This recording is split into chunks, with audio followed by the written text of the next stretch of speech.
Welcome to Teletext Sofa Club.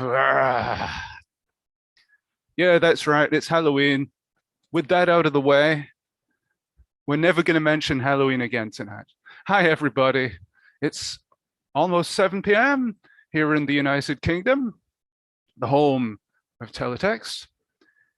And today, we're going to be going abroad a little bit because over in Finland, the good old chaps at Text are celebrating their 40th anniversary. So let's get our title card up, shall we? We need to get some screen time in for the title card because at Simply Sarah UK spent so much time working on this. We need to put it up for you. So how are you all tonight? Hopefully you won't get any visits from trick-or-treaters and you'll be able to give us all of your time for the Teletext Sofa Club. Joining us tonight, we have at least one special guest, but more from them as they arrive. For now, though, let's kick off proceedings. Well, it's actually not quite 7 p.m. So let's just give it another minute for some people to come in, and I'll get the chat up here, and then we'll do the formal introduction thingy.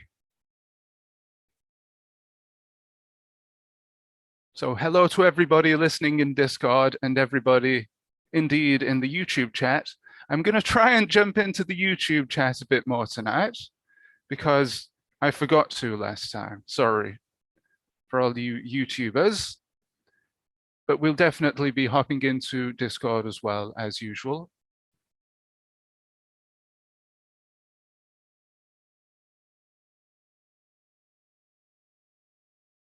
Okay, I believe it's 7 o'clock. Hold on a sec, let's make this the correct size so it stretches out to the full screen. I'll just load up the chat here and then we'll formally begin. But then again, what exactly is formal on the Teletext Sofa Club? Well, I guess these graphics, they're very nice indeed. Okay, so everybody listening in chat, watching in Discord, whatever, I have access to you now. I can read your comments. So feel free to leave them and I'll read them all out, or I'll do the best I can to do so. So welcome, ladies and gentlemen. Welcome, ladies and gentlemen, to the Teletext Sofa Club. I'll put my light on there so you can see me properly. Hello. Now with me tonight, I have a guest. It's Peter K. Packed it, booked it, effed off. It's Peter K. How are you this evening, Peter K? I don't know. Is my sound coming through yet? Yes, we can hear you, Peter. Oh, hooray. Okay, that's great. So, yes, I've got my one anecdote about MUTTLEE from the year 2000. Okay. And that's about it. Well, that's better than the anecdotes that I have, honestly. So yes, we are indeed here tonight to celebrate the anniversary of TV, Text, and I am wearing my special I Love Texty TV shirt. Oh, look at that, fancy. Brand new for the year 2000. And with me tonight, I have Peter Kwan in his Snoopy hoodie. That's pretty cool. What does it say? Cool. Joe Cool. Joe Cool. So where did you acquire that? Maybe Finland? I pinched it from my stepdaughter.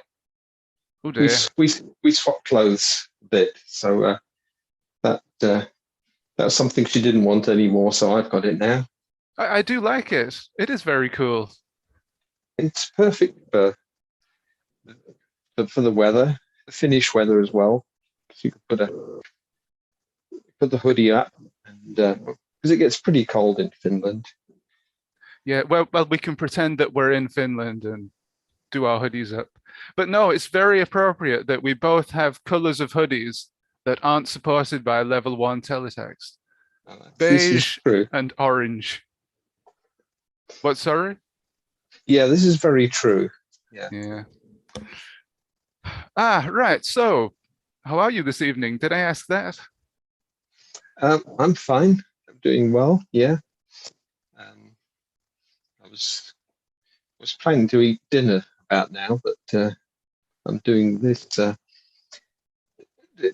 little live session with you. Oh no, So, we've stopped you from eating. You're gonna die of starvation. Sure, I'll manage. Oh, well, Not look. sure that Snapper will, because he hasn't had his dinner. Oh no. Look, if you do need He'll to have to wait. go, if you do need to go, just say, I need to go and get some tea or some dinner, as you might call it. Because I'm Northern and I call it tea. Just let us know. Don't do that down here.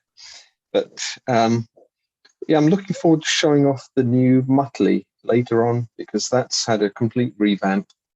It's looking very smart. It's got a remote control thing, and you can configure the screen to be any size you want. And it's a lot better. Danny Allen's been working on it and fixing up a lot of stuff that's been wrong with it. So we can do that later.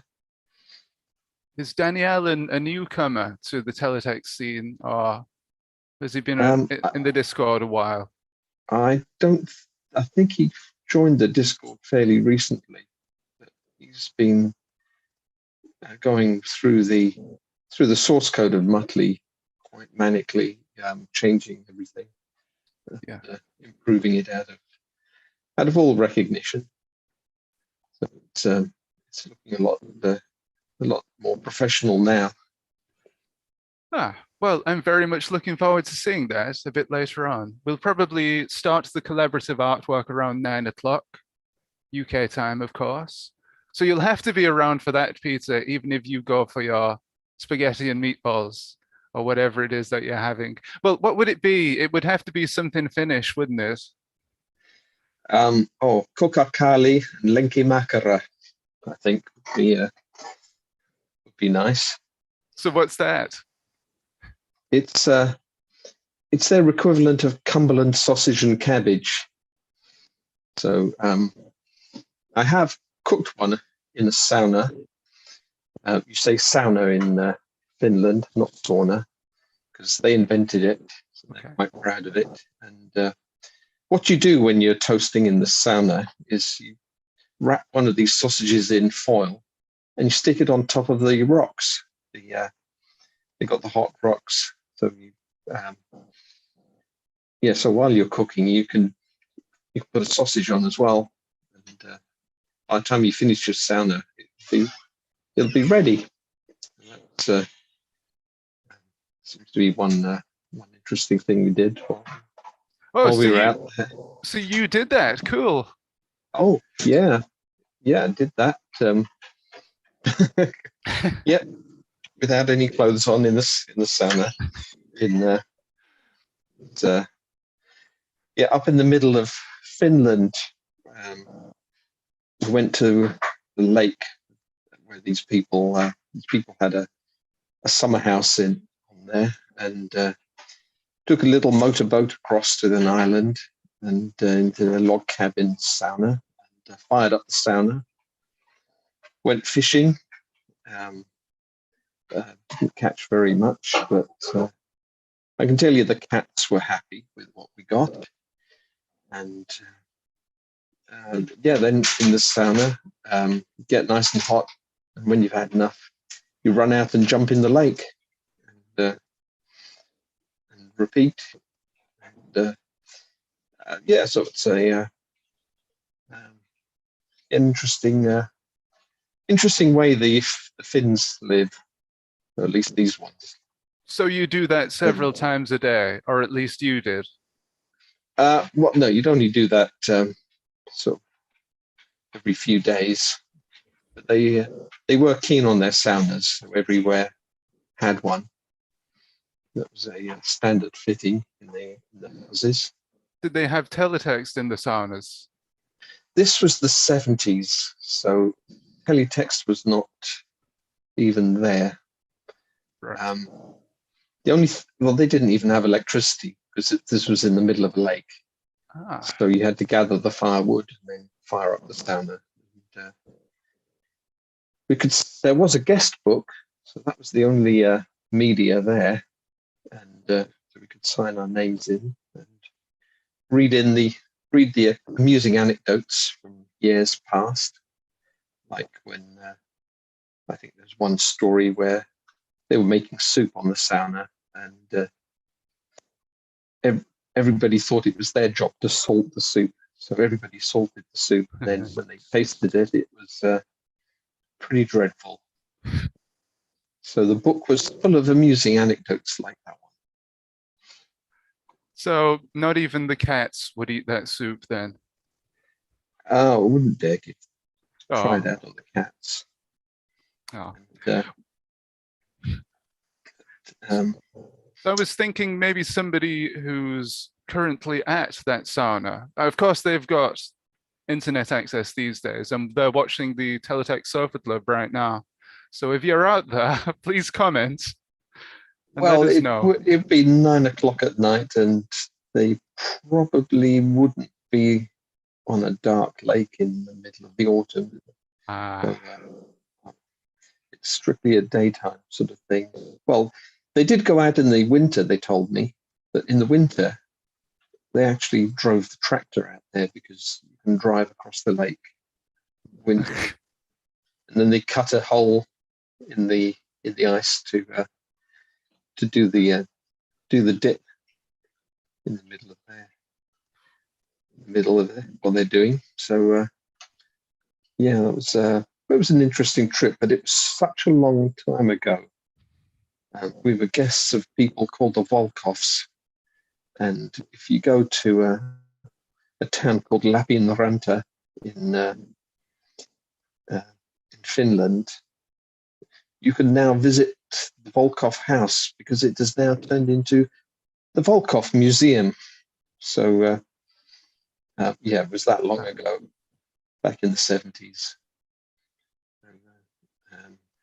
Yeah, it's all changed.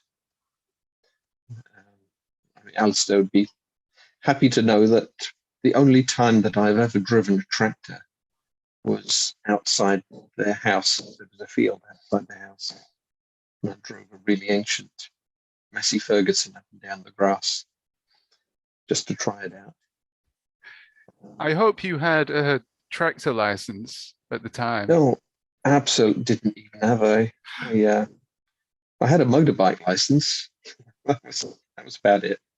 It wasn't on public road. It was on there. Okay. Yeah. Private. The Volkov's on their own road. field. But if you look on Google Earth now, it's the middle of town. So the house is sort of on a sort of island, hemmed in by roads and car parks and stuff. So things change. Yeah. How long's it been since then? About 40 years now. So I think it went in 78. Yeah. Orange VW camper van. Orange. Yeah, unfortunately it was orange. You could have done the top half. The top half was white. The bottom half was orange. I mean, all of that sounds great, and I would have loved to be there at the time, but I'm not sure about the jumping in the hole in the ice. I'm not really sure about that. But it was the summer, so it was warm, and the sun hardly went down. You know, yeah. Just sort of dipped below the horizon, then came straight back up again. So, it never got very dark. Okay. Or cold or anything. And well, yeah, it's a lifetime ago. Half the continent away. Yes. Yes. To go back to those times, pre-teletext times. And we saw how the people from the previous generations lived, because we went to the Sibelius house, composer, Finnish composer. And it's a simple, fairly simple existence they had in the old days before electricity and whatever. Yes, but then very soon they invented teletext and it went all downhill from there, unfortunately. And So I haven't been back there since. no. You wouldn't dream of going back nowadays. Well, it'd be nice to get back there and have a bit of the dried reindeer. Okay. Their vodka, they make their own vodka called Koskenkorva. And what else? Oh, and they had these berries that only grow in the Arctic Circle, and they make liqueur out of those. But, they look like weird little raspberries that grow next to the ground, and they're very nice. And you're not allowed to pick them in Sweden. No, you can pick them in Sweden, but they're protected in other countries. I see. So if we wind the clock forwards to about 2000, I got a job. I got the job in MRG Systems, doing teletext stuff and inserters and whatever. And one of the things when I moved to Stroud was I had a flat which was conveniently in the centre of Stroud, and I moved in December, and unconveniently it didn't have much heating, so it got very cold. So what I used to do is I used to hang around at work after everybody had gone home and just watch TV, because I didn't have a TV license either, and they had heating. So I'd hang about in there, and late one evening, around 8 or 9 o'clock, I got a phone call from YLE. There was a chap called Antti Kari, who was the teletext engineer at YLE at the time. And MRG Systems had made a special version of the ATP 620 or whatever it was they were using. And so when you switched on this an inserter, half of the time it would say YLE, depending on what the ROM was they had in it. So I knew that they did a fair bit of, they sold for quite a few to Helsinki. But this guy had a problem at 8 or 9 o'clock at night, and I was a brand new recruit to the company, so I didn't even know what these machines were. So he said, I'm having a problem with my ATP 320 or whatever. And fortunately, the company had a good wiki. It's quite early in the days for that sort of thing.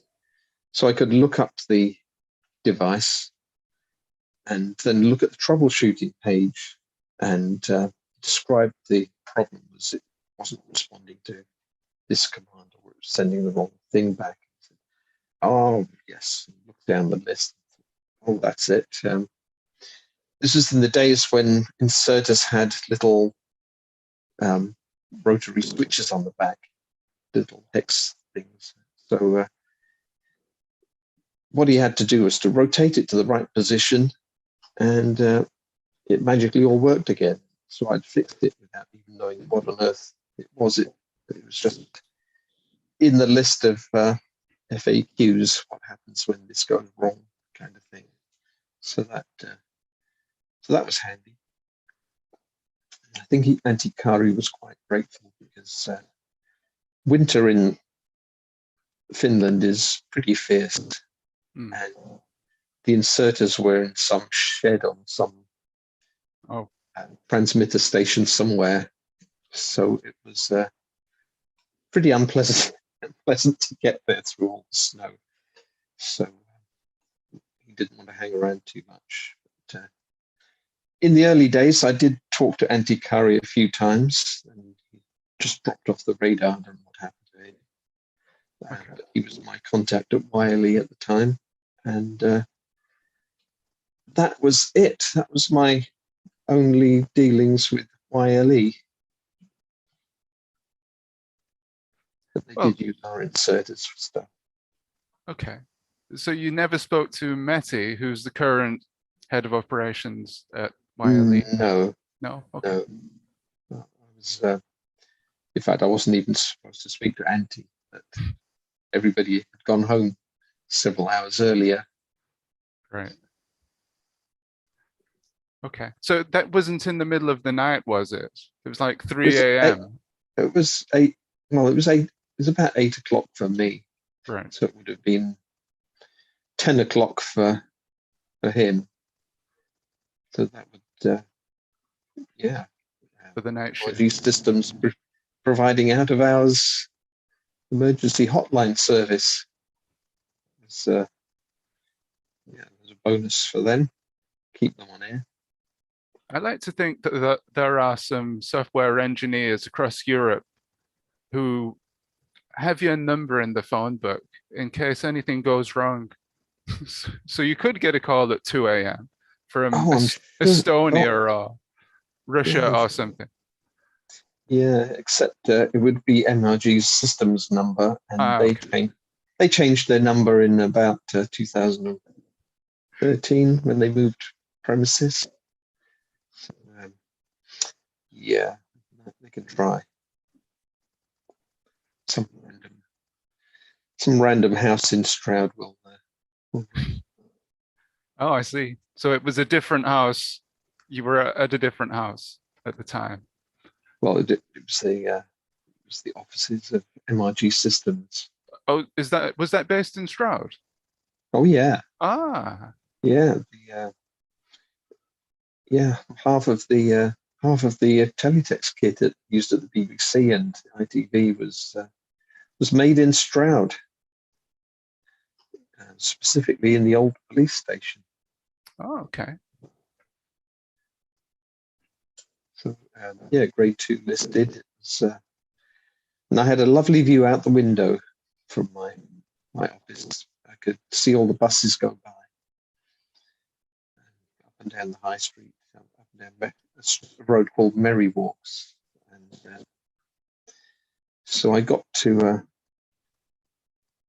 be a bus spotter there. I could tell you the difference between a Volvo Olympian and a Enviro 400. Oh, we'll have to get Alistair to draw some up for us in Teletext, won't we? No, I wouldn't bother. Oh, come on. We could do it for your birthday or something. We could make one for your birthday. And they've all changed as well, because they had to get rid of those buses. Some of them weren't low floor for wheelchair access. And, right. Yeah, they got rid of the Mercedes little runarounds because they weren't wheelchair accessible. So. Well, we could still restore them and run some sort of heritage line or something. A little bit like you've done with TFAX and your the way you always describe it as like an old steam railway line run by enthusiasts. So tractors and buses, I'll leave them to somebody else. So. Yeah, trains and planes and automobiles. So we've to the teletext. Yeah. Well, we've got some people in the chat. Sarah Burgess is here. Hello. She says, Peter K always has such cool anecdotes. And I think she means you. I don't think she's talking about the comedian. Oh, well, yeah, I haven't watched the comedian. I've seen his name pop up on the program listings a lot. It's a fairly good bet he's funnier than I am. Well, I'm not sure about that. Well, never mind. Alistair is in the chat as well. He says, hello. So hello to you, Alistair.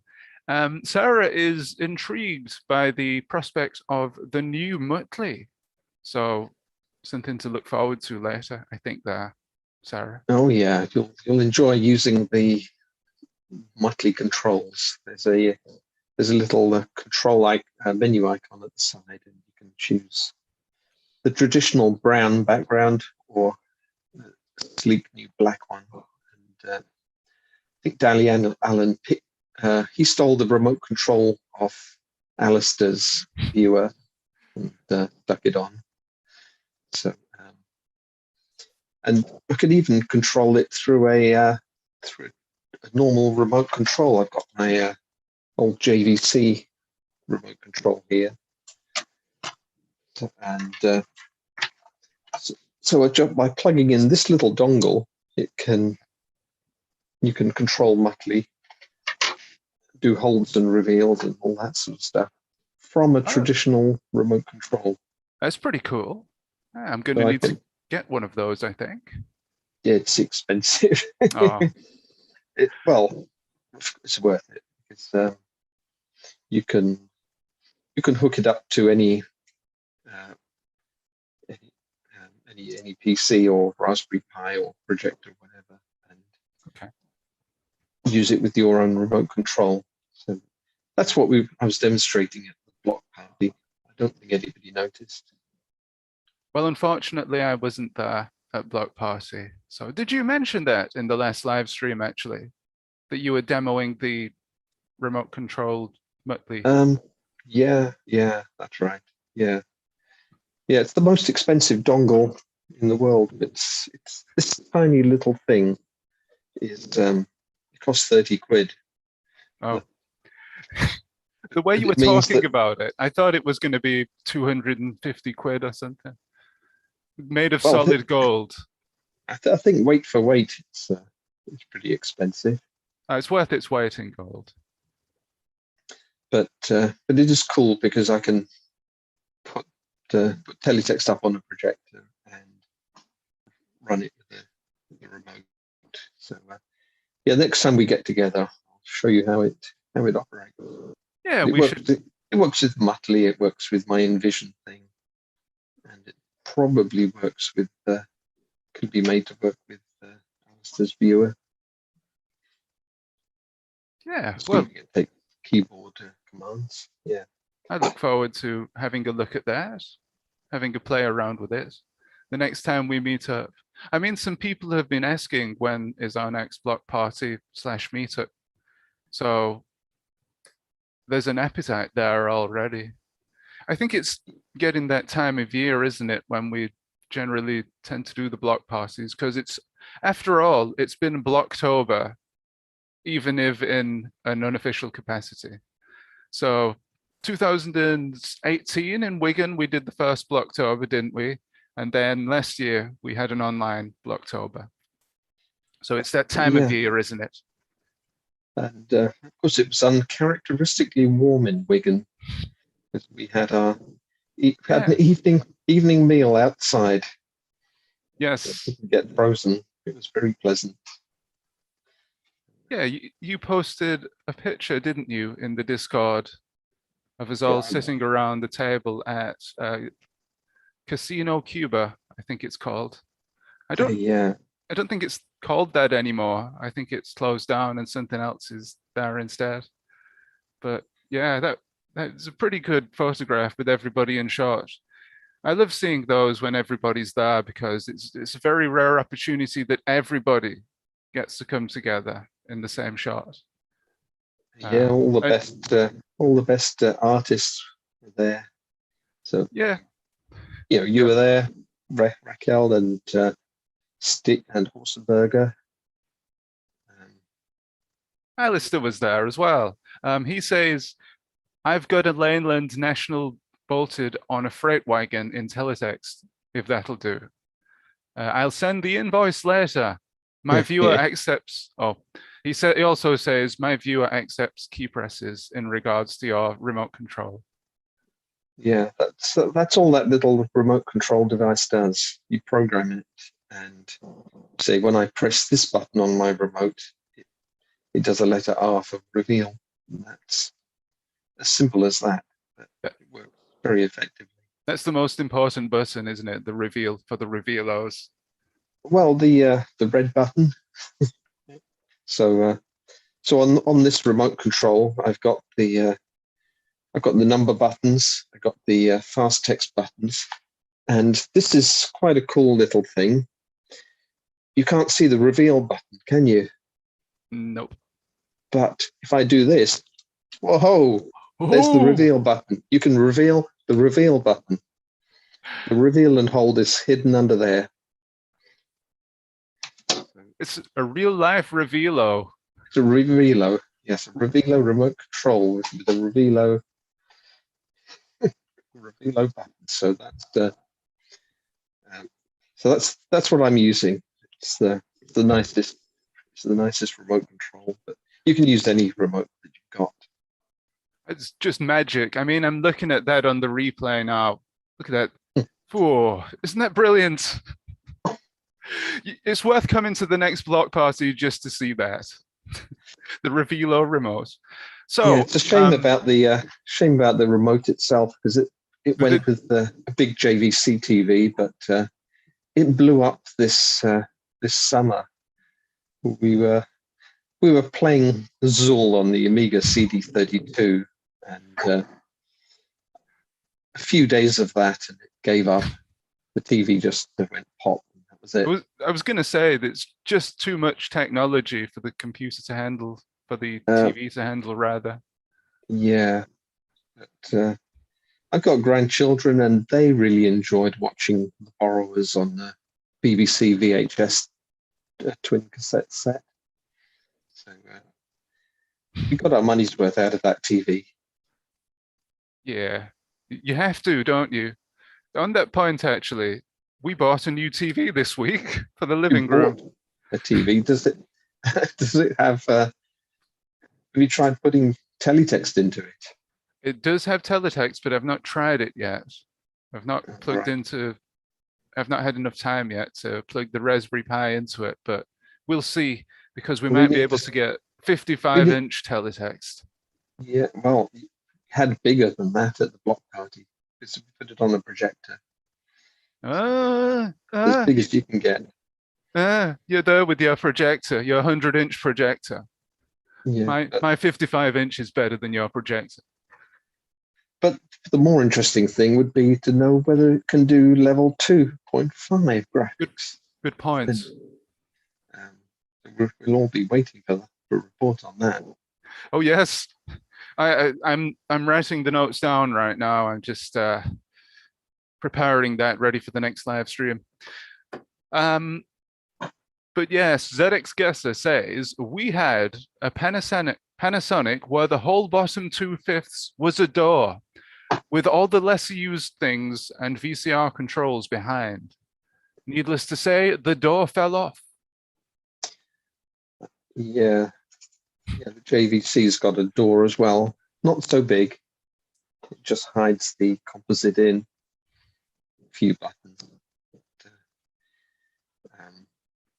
It's all academic now, because the next trip for that JVC is going to be to the disposal site. No. It's a shame. It's a shame. Well, moments of silence for Peter's television, I think. Right, so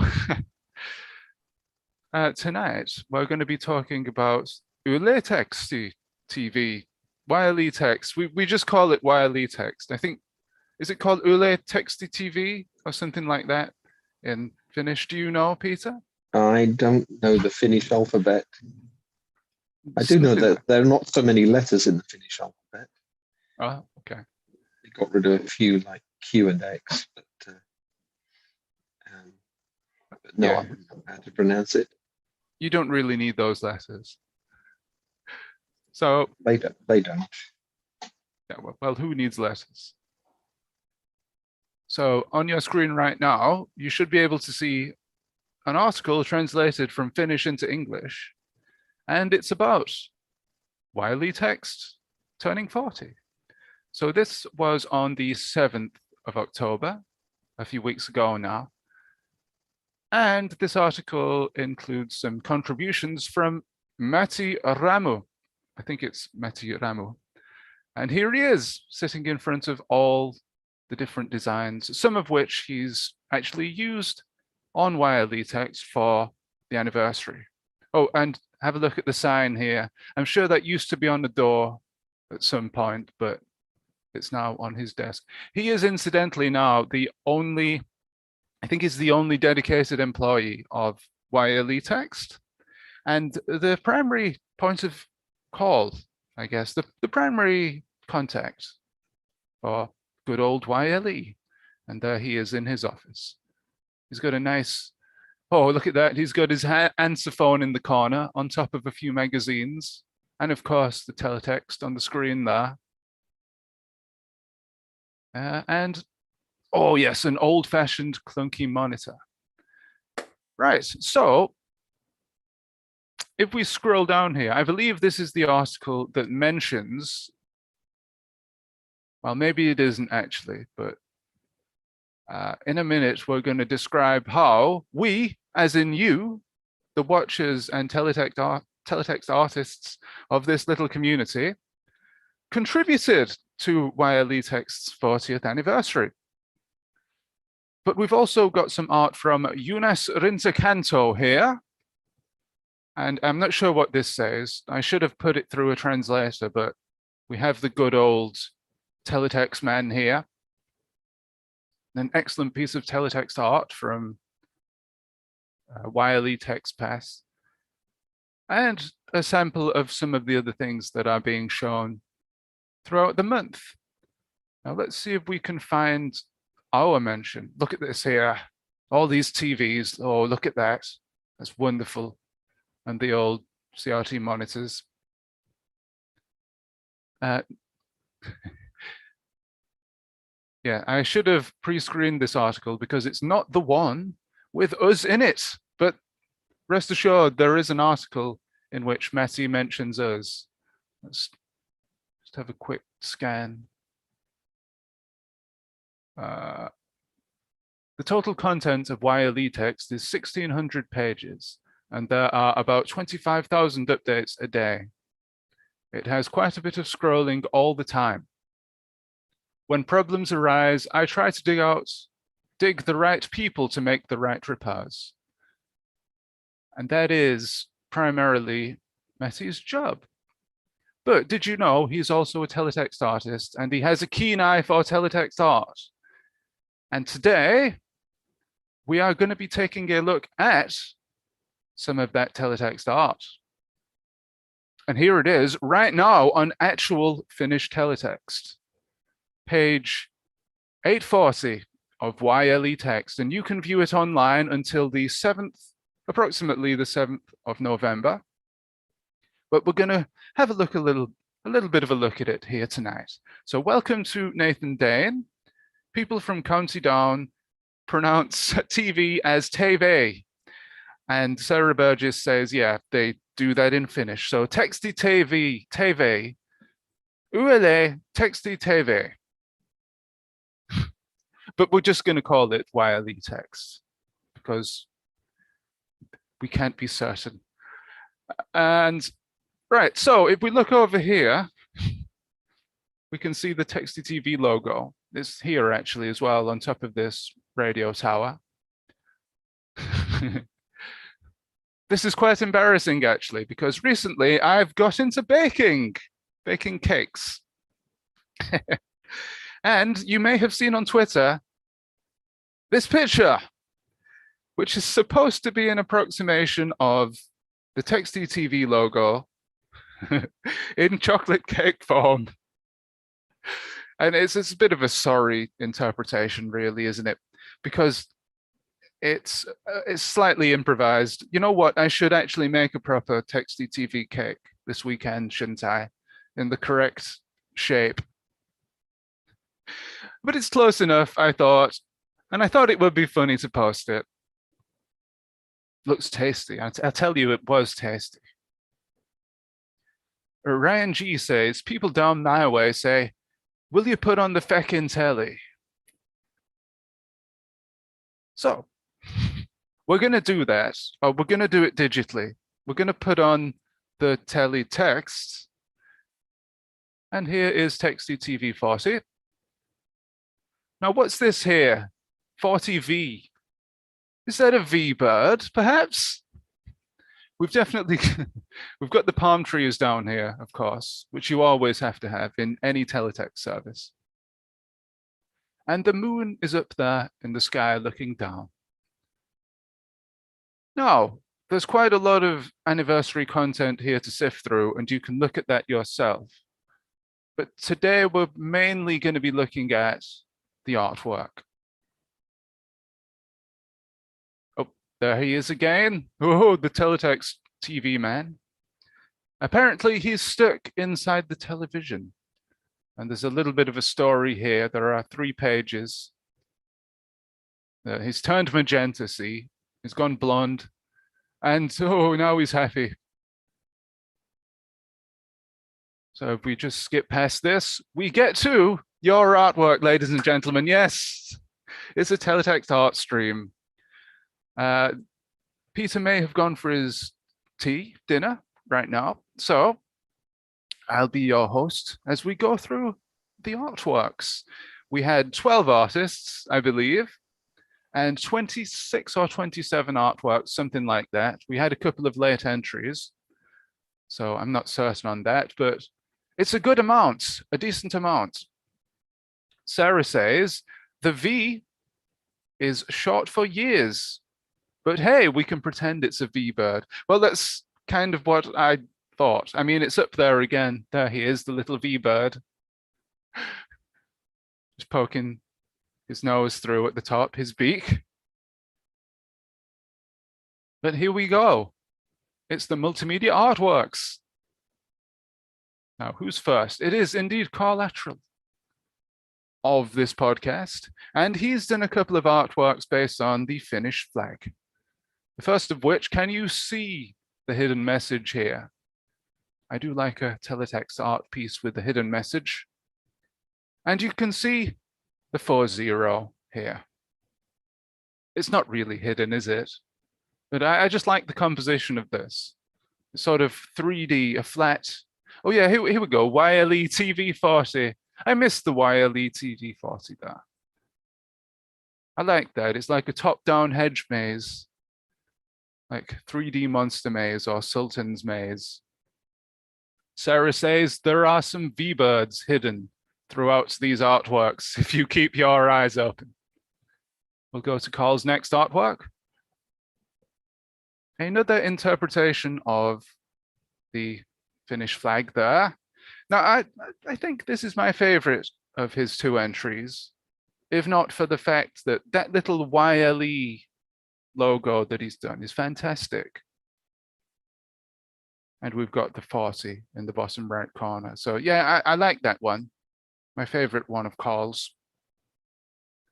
Sarah says, I am loving the embedded messages in Carl's pieces.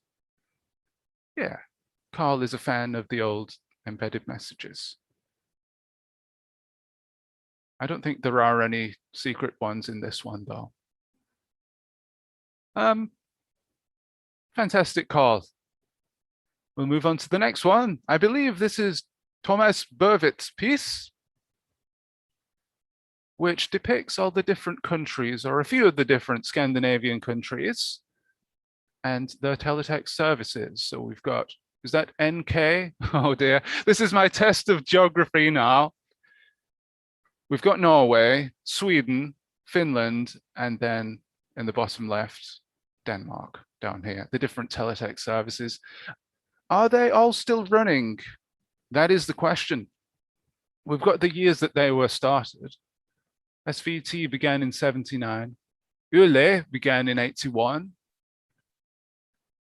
And 7 out of 10. Ugh. I'm not sure if that's part of the artwork or, yes, it is, 7th of the 10th. Yeah, 7th of the 10th was when it launched. But yeah, I like the composition on that piece. It was good to see that taking shape throughout our little Discord conversation, our group Discord conversation.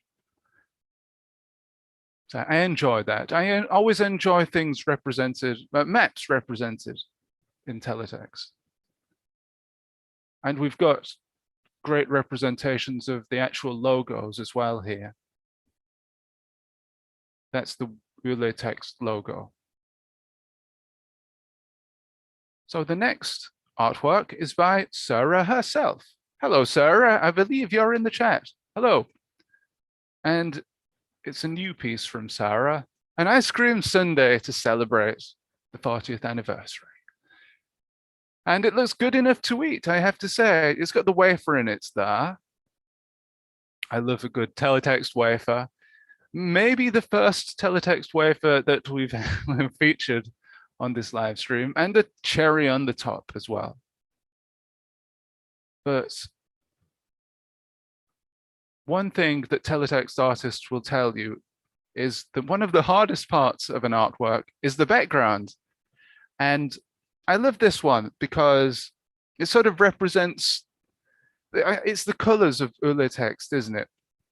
And it represents the coldness of the ice cream, the cool colors, and the sundae bowl shows up quite well. It contrasts pretty well with the cyan background. So I kind of want to eat that. I want to stop the stream and go and eat my tea, which will now be ice cream. Oh, hello. But what flavor is magenta? I think we need to know. Sarah, what flavor is the magenta? Is it raspberry maybe, or strawberry perhaps? Blancmange. Yeah. Oh, you're making me hungry.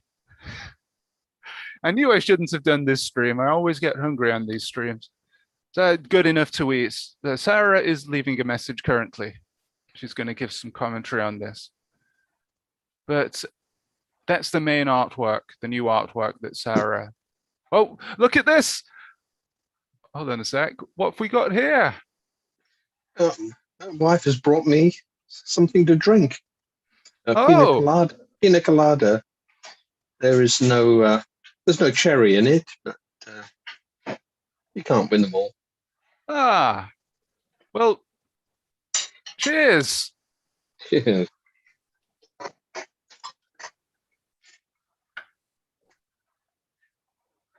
I've forgotten what cheers is in Finnish. Something. Oh, I remember. It's really weird. You say Helligan Gelligan.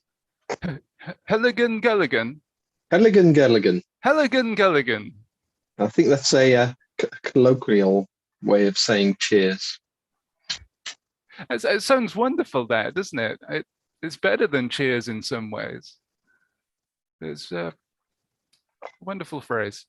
So Sarah says, the ice cream sundae was inspired by my photos from the 90s when I seemed to eat an awful lot of ice cream. I was thinking strawberry or raspberry, to be honest. Yep, well, there's not a lot else it could be, really. Other ice cream flavors that they do, I don't know. Get your postcards in right now. So ZX Guesser says, pink wobbly stuff like Concord. I like that. I like your style, Alistair. Sarah says, I was the fan of the fruity ice creams. I'm boring. Just give me the vanilla on the top. Or is it vanilla, or would it be some cream on the top here? It's been a while since I've had a sundae. But yeah, I kind of want to take that out of the screen now and gobble it down. So let's move on to be a squirt of cream out of the can. Yeah, squirty can. I wonder what that is in Finnish. We've got some more artwork. Sarah says, I could do a level 2.5 version. Make it chocolate. Oh, you're making my mouth water now, Sarah. So let's move on. So we've got your next artwork, which is some balloons. Isn't this one of your first artworks from back when you started getting into teletext art a couple of years ago or last year? Because when I did that interview with you for the blog, I think I put this on as one of your artworks, and I still really like it. it fits really well too, I think, with the anniversary theme. So one thing actually I should point out as well is all your artworks have got the same theme, same color theme running through them, which is matches up with the earlier text theme, the general cool colors. And we've got a nice selection of colored balloons there, making excellent use of the Teletext palette, which I always love to see. Sarah says, ha ha ha, making Dan hungry. Yeah, it's very easy to make me hungry, to be honest. Your next artwork, Sarah, is more food, funnily enough. It's a cupcake, a celebratory cupcake with a candle. And what I like most about this is the background and the way that you've rendered the lighting, because there are lots and lots of different ways to render lighting in Teletext, but I think this diffusion method works very well here. So let's see if Sarah has anything to say about her other artworks before we move on. Oh yes, about the balloons, Sarah says, a fairly early one, yes. And yes, I changed the colors especially for the MUTTLEE anniversary. We've got some background and foreground, use of background and foreground going on there. A very subtle use, but I like it. I really like that. And the little flickering flame on the candle there. Yeah, very enjoyable stuff.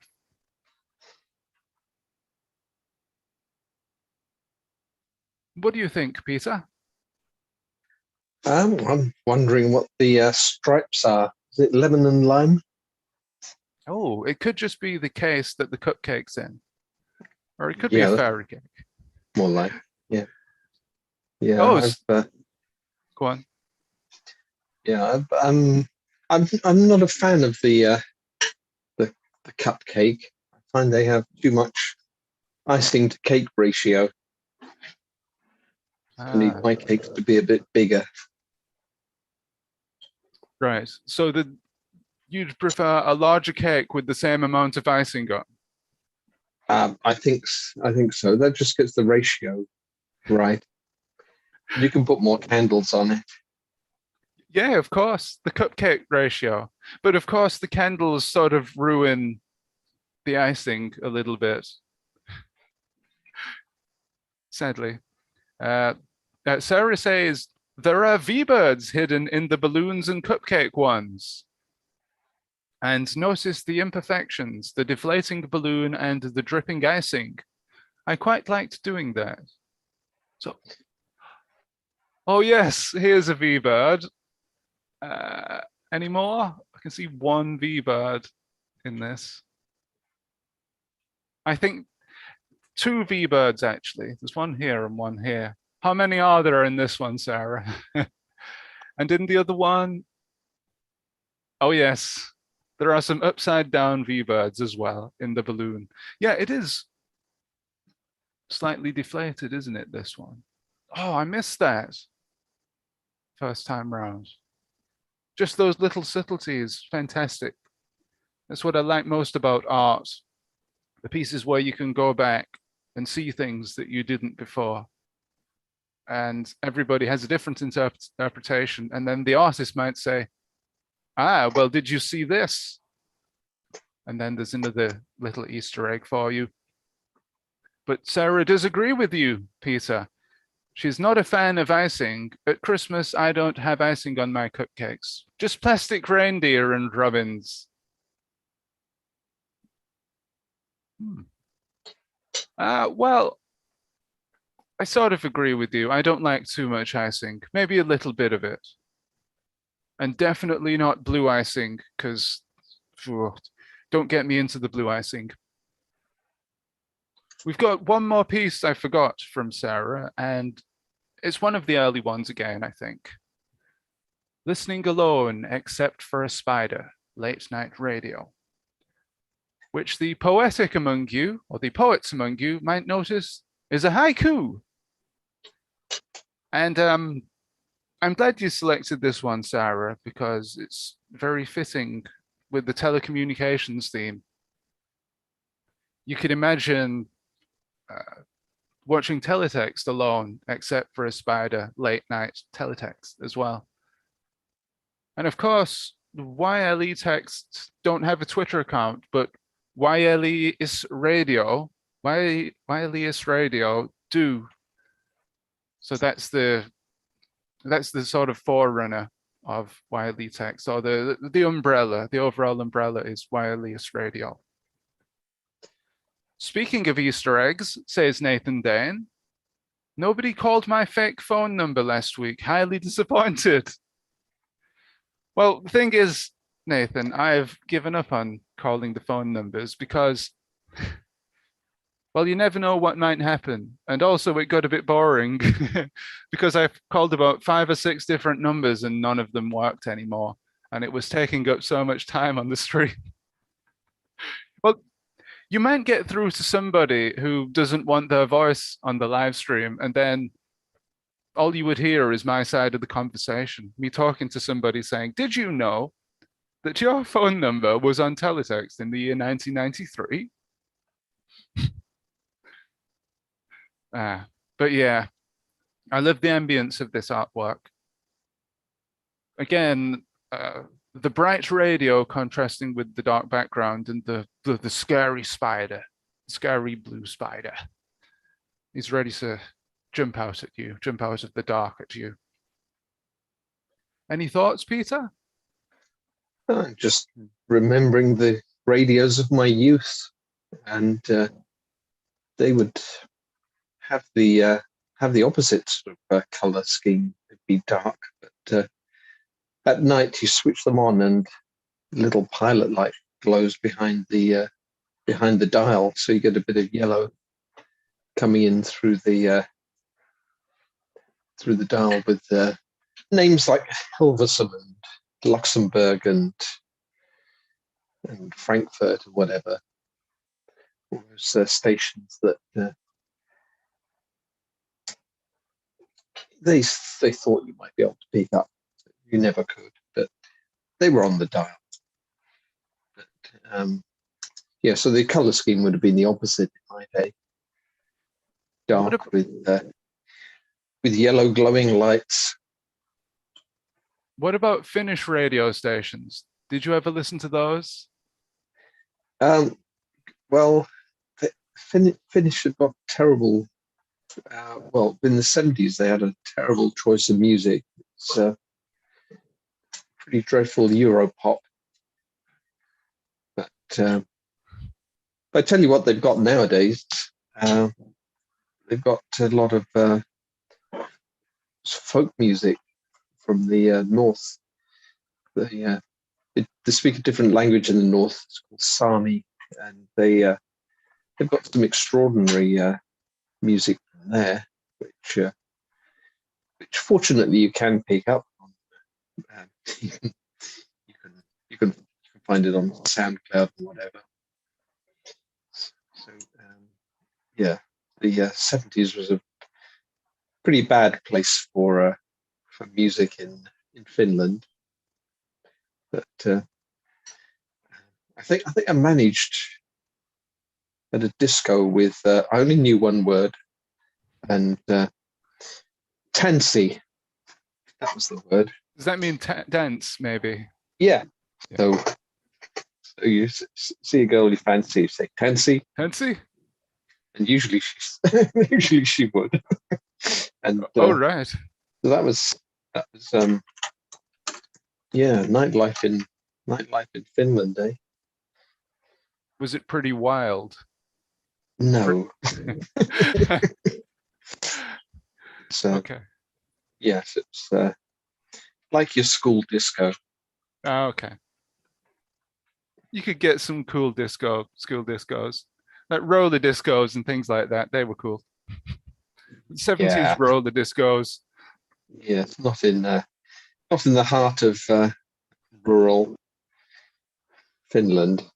No, they didn't seem to go for that. That's a shame. I'm sure they do these days, though. Sarah says, my haiku are based on real events, just little moments from my life. Oh, okay.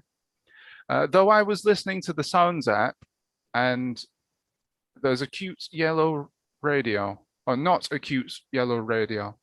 We had brightly colored radios and TVs in the 80s. Yeah, I guess they were, weren't they?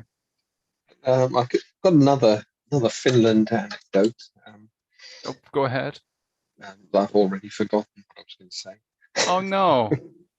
Well, if you let me know if you remember it. Yeah. Well, sorry about that. No, it's okay.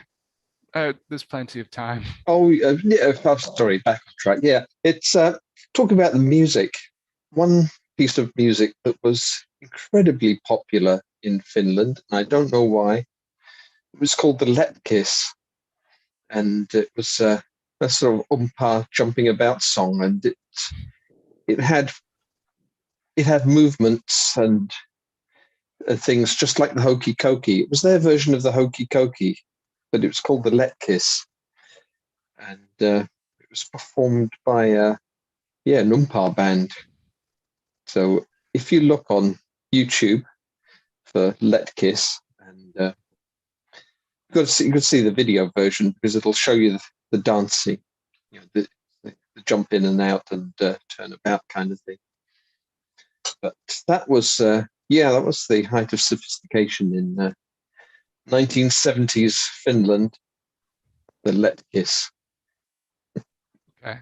Well, I don't think we'll play that because we're going to get a copyright hit, but yeah, people can look it up. Really best not to play it ever. Oh, why not? Well, save it up for Christmas. Yes. Family's round. Yeah. Pick the Letkiss on. For the next block party, we're going to do the Letkiss. Yeah, I'll work at the ukulele tabs. Yeah, I'll bring my guitar along, and Alistair can bring his keyboard and play along as well. So next up in the carousel is Wimpy's artwork. And I think, this might be my joint favorite of his. We have 5 candles on the 40th birthday cake. Now, this is a very characteristic Wimpy style here with the lettering, the big chunky lettering. He's very, very good at teletext typography. And this is absolutely representative of that. Now, surprisingly, we didn't have a lot of cakes submitted, I don't think. I think we've seen them all.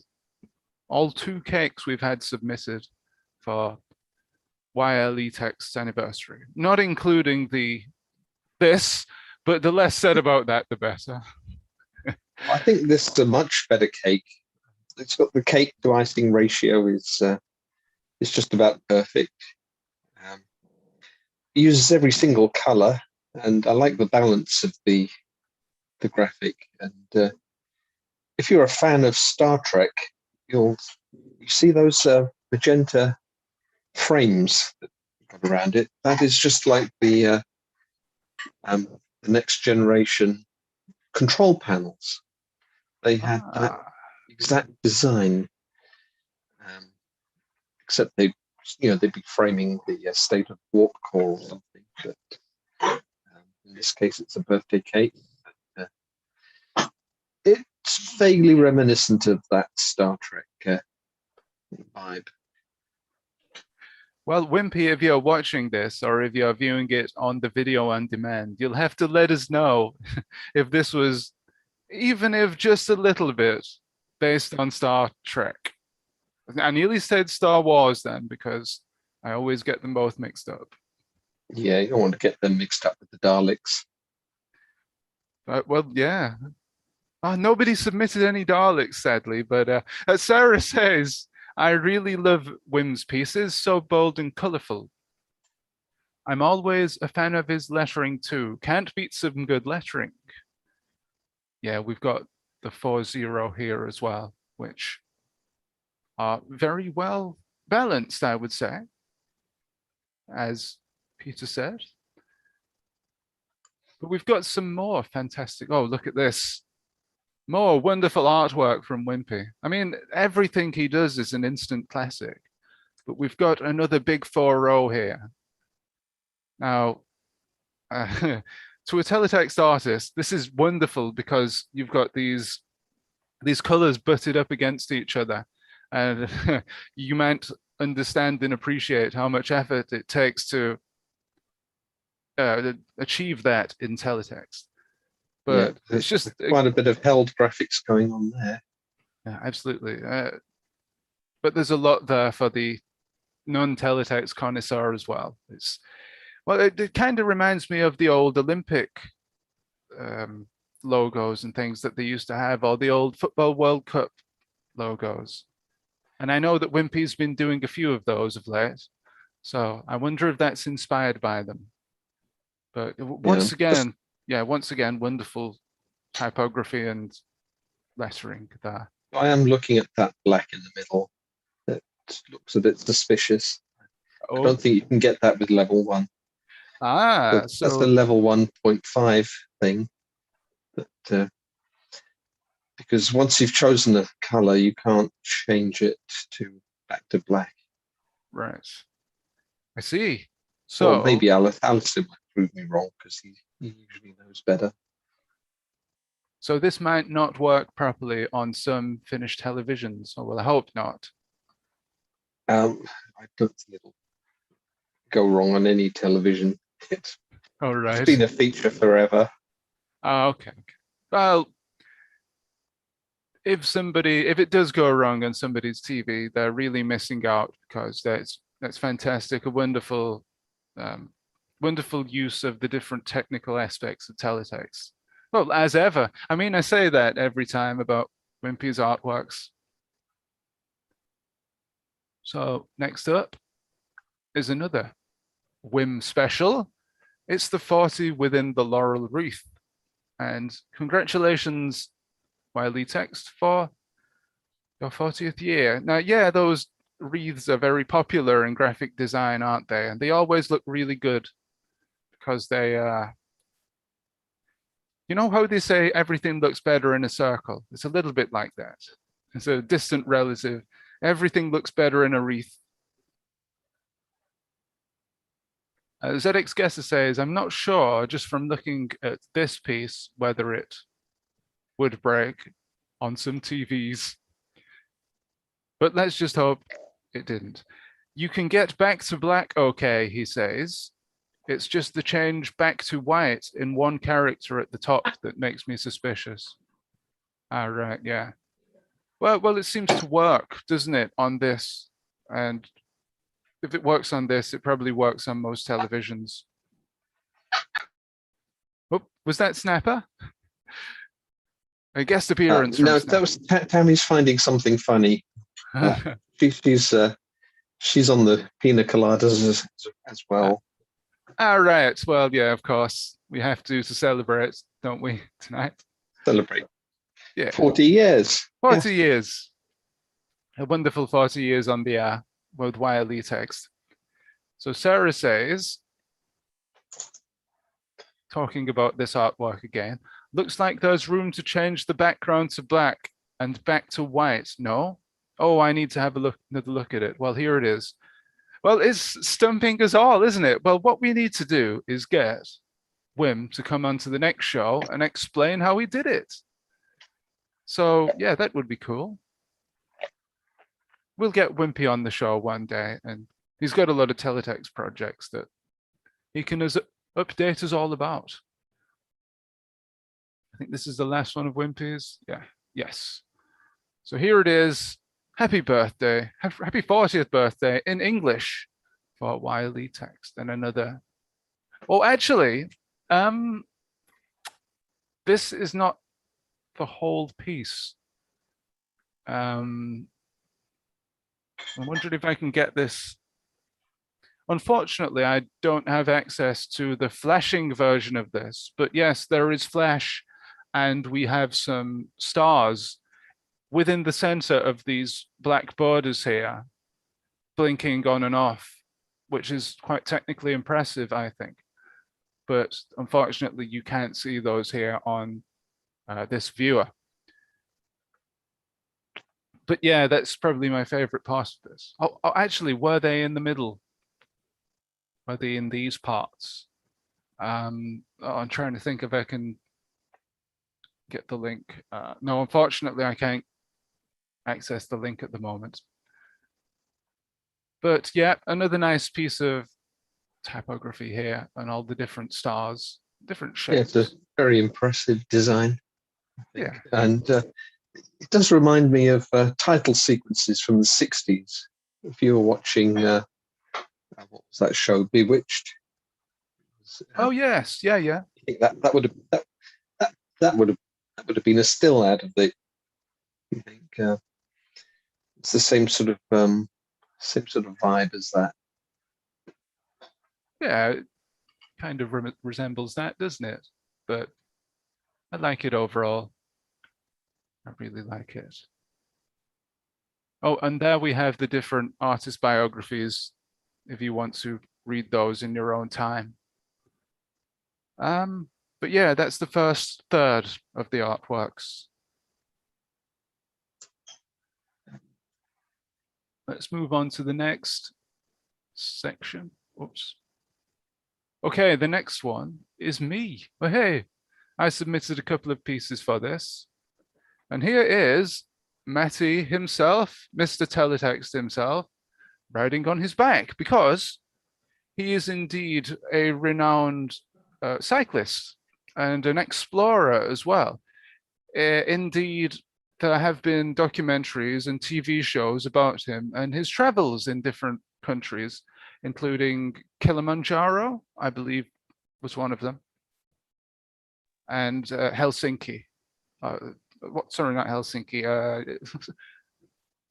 Stockholm, that's it. His adventures in the different hilly areas of the world and his cycling adventures. And we can see here his yellow raincoats, or his sort of Mac that he wears. If you look up Matty on the internet, it could be a bit dangerous because we don't know what'll come up.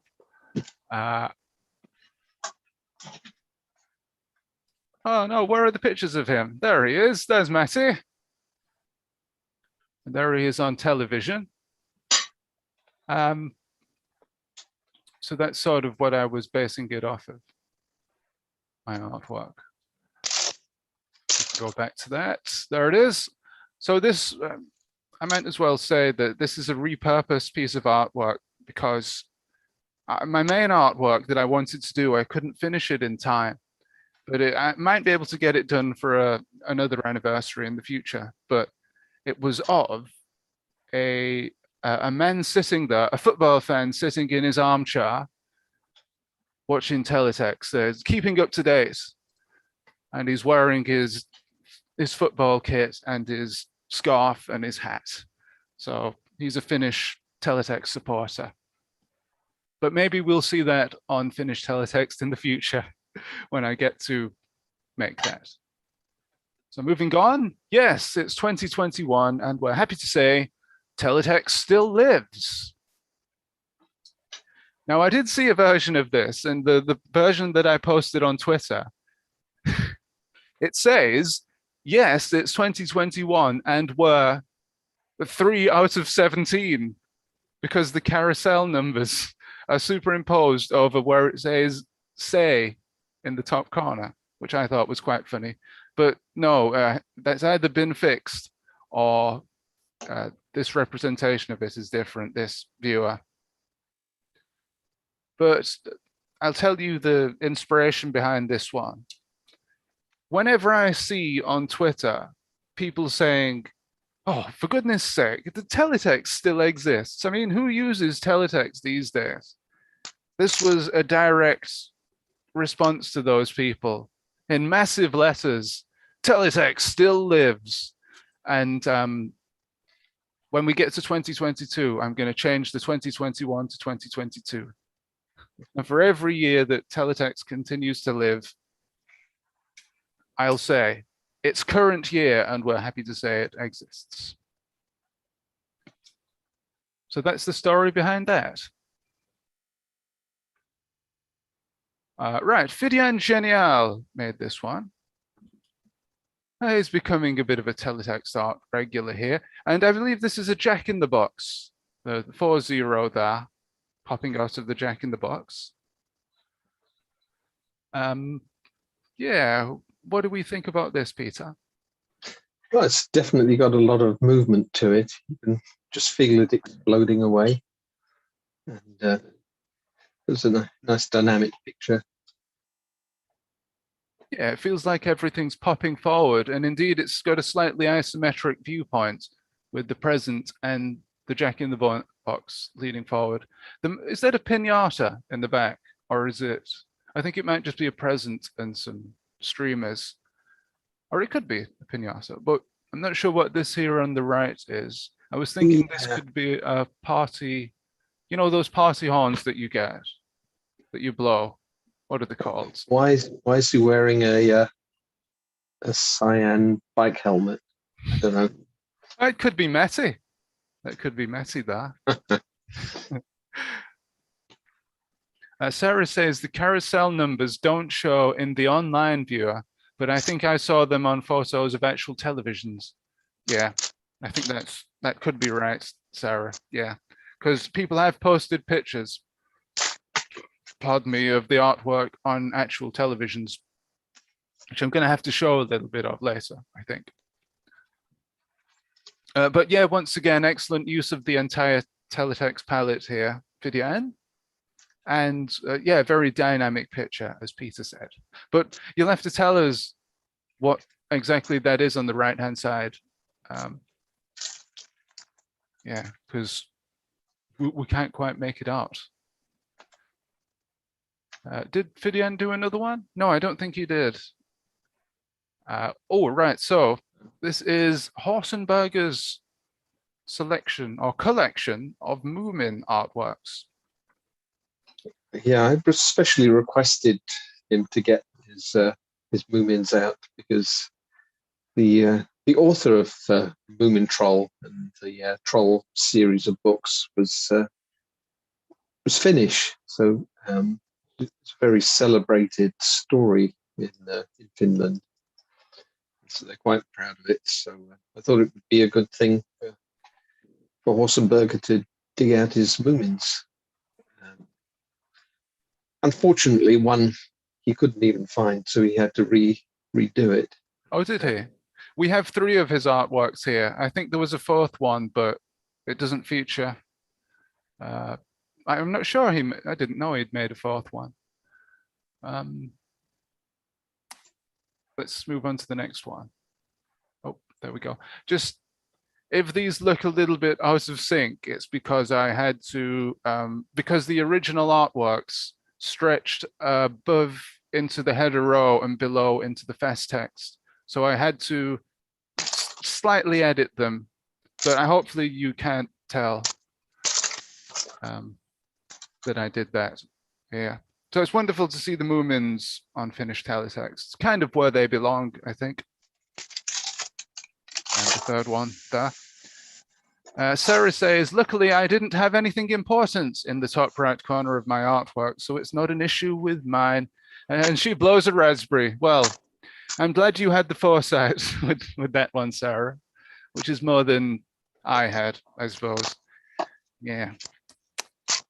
Yeah, well, that's a question for the next time we have somebody who worked on Teletext, like Paul Rose. Hint, hint, we may have him in the future. We'll ask him, did any of your artworks ever get ruined by the carousel being printed on screen? I'm glad these artworks haven't, though, these Moomins. And it's wonderful that Horsenberger submitted something. So Horsenberger had something to show, because it wouldn't have been the same if he didn't submit something. So it was great that he had something. Next piece, we move on to Jellica Jake. And here we go. I think this is the Teletext Goose Game once again, repurposed for the 40th anniversary. Now, are there a lot of geese in Finland? I'm guessing there are. It's a cold country. They get their feet frozen. Well, they must like the Teletext Goose Game, or the Untitled Goose Game, as it's some people call it incorrectly. Does the next piece have? There's another one with the goose, I think. Just a bit of a. No, I thought he'd submitted his other goose stuff, but yeah, I like this. It's a lot like a wallpaper that you might get, an old-fashioned wallpaper, traditional wallpaper, or maybe even a desktop wallpaper for your computer. We'll skip forward to the next one. Happy birthday. I think about you all the time. It's Now, Snapper. Is that supposed to be Snapper the dog? I don't. It looks like Snapper. It's a bit like him. Has anybody ever done Snapper the dog apart from this in Teletext? Yeah, Alistair's done. It's on Snapper piloting an air ambulance in Teletext. Yeah. Has Steve Horsley done Snapper as well? Or am No. I'm thinking of Pudsey, aren't I? Yeah, Pudsy's. I think Pudsy's been done to death, as it were. Well, literally, because one of the versions, somebody's holding a gun to poor Pudsy's head. Oh dear. Well, it's a water pistol, ladies and gentlemen. It's a water pistol, but it was supposed to represent what Mr. Biffo thought about Pudsey the dog. But let's move on from that. Oh, by the way, a nice little graphic design piece. I think that I always love to see monochrome artwork. And thank you for submitting that one, Jellica. And do you remember this one? You probably do, because I stole it to use as a thumbnail on one of the previous Teletext Sofa Club streams. Right. Hey, common look on thievery. Discord. Common thievery. Oh yes, we have Snapper piloting the helicopter in 2.5, no less. Here it is. That's Snapper. I haven't seen this before. GGWAA, Gugwa, Great Western Air Ambulance. The Gloucester, Great Western, based in Filton. Okay. Level 2.5, yes, because we've got the lime green and gray, which are, of course, like orange, not level 1 Teletext colors. But yeah, I do like this. Yeah, so the story is Tammy does photography for the Great Western Air Ambulance. So every time they're doing some promotional stuff, she'll go out there and take pictures. And I went there once as well, took Snapper, and we all hung around the helicopter while she took pictures. So that was Snapper's day out in the airfield. Snapper's Day Out, yeah. Is that the title of this artwork, Alistair? Oh, he says this is his first level 2.5 artwork, he thinks. That's the historic listed artifact. Of course, yeah. An historical piece of artwork.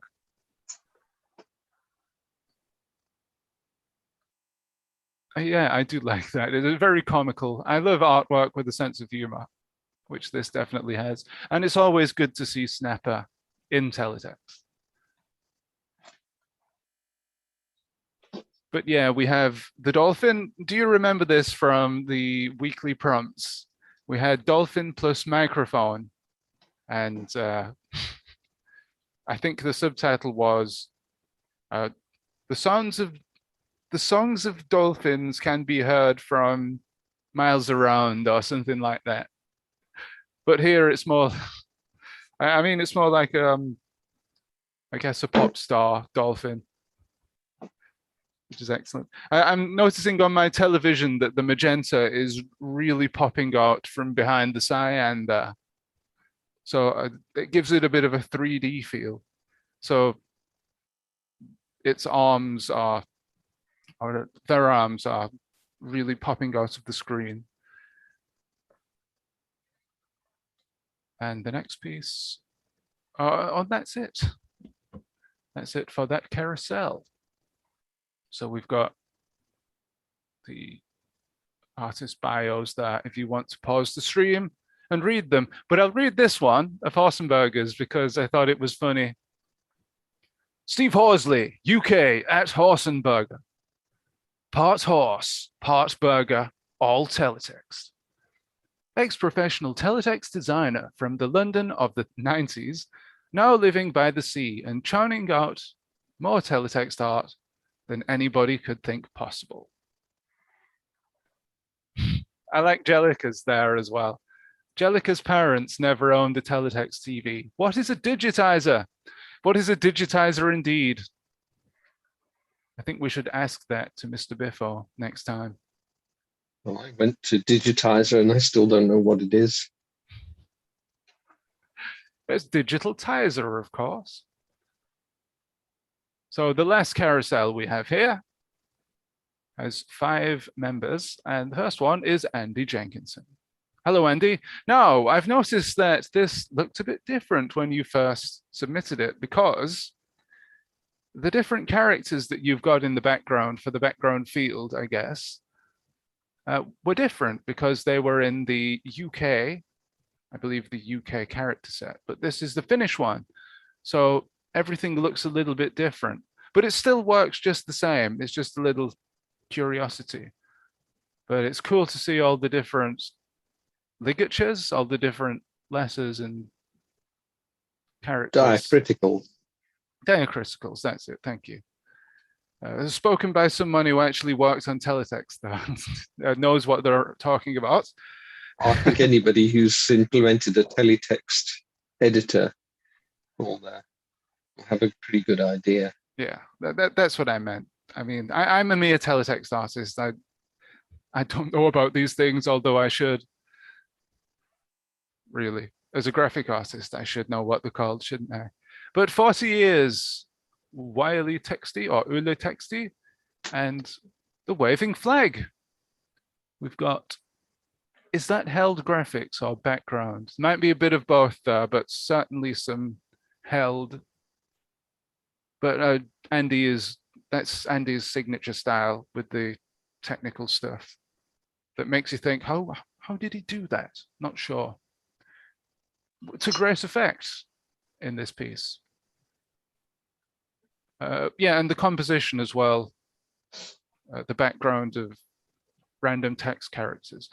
Strategic, actually. I'll not say random characters, they're strategic, although they've been transformed a little bit for Finnish teletext. Another one from Andy, and of course, the calculator. Technology from 40 years ago that they had. I guess the precursor to teletext in Finland. And we've got little bits of separated graphics here and double height. So it's really nice. What do you think, Peter?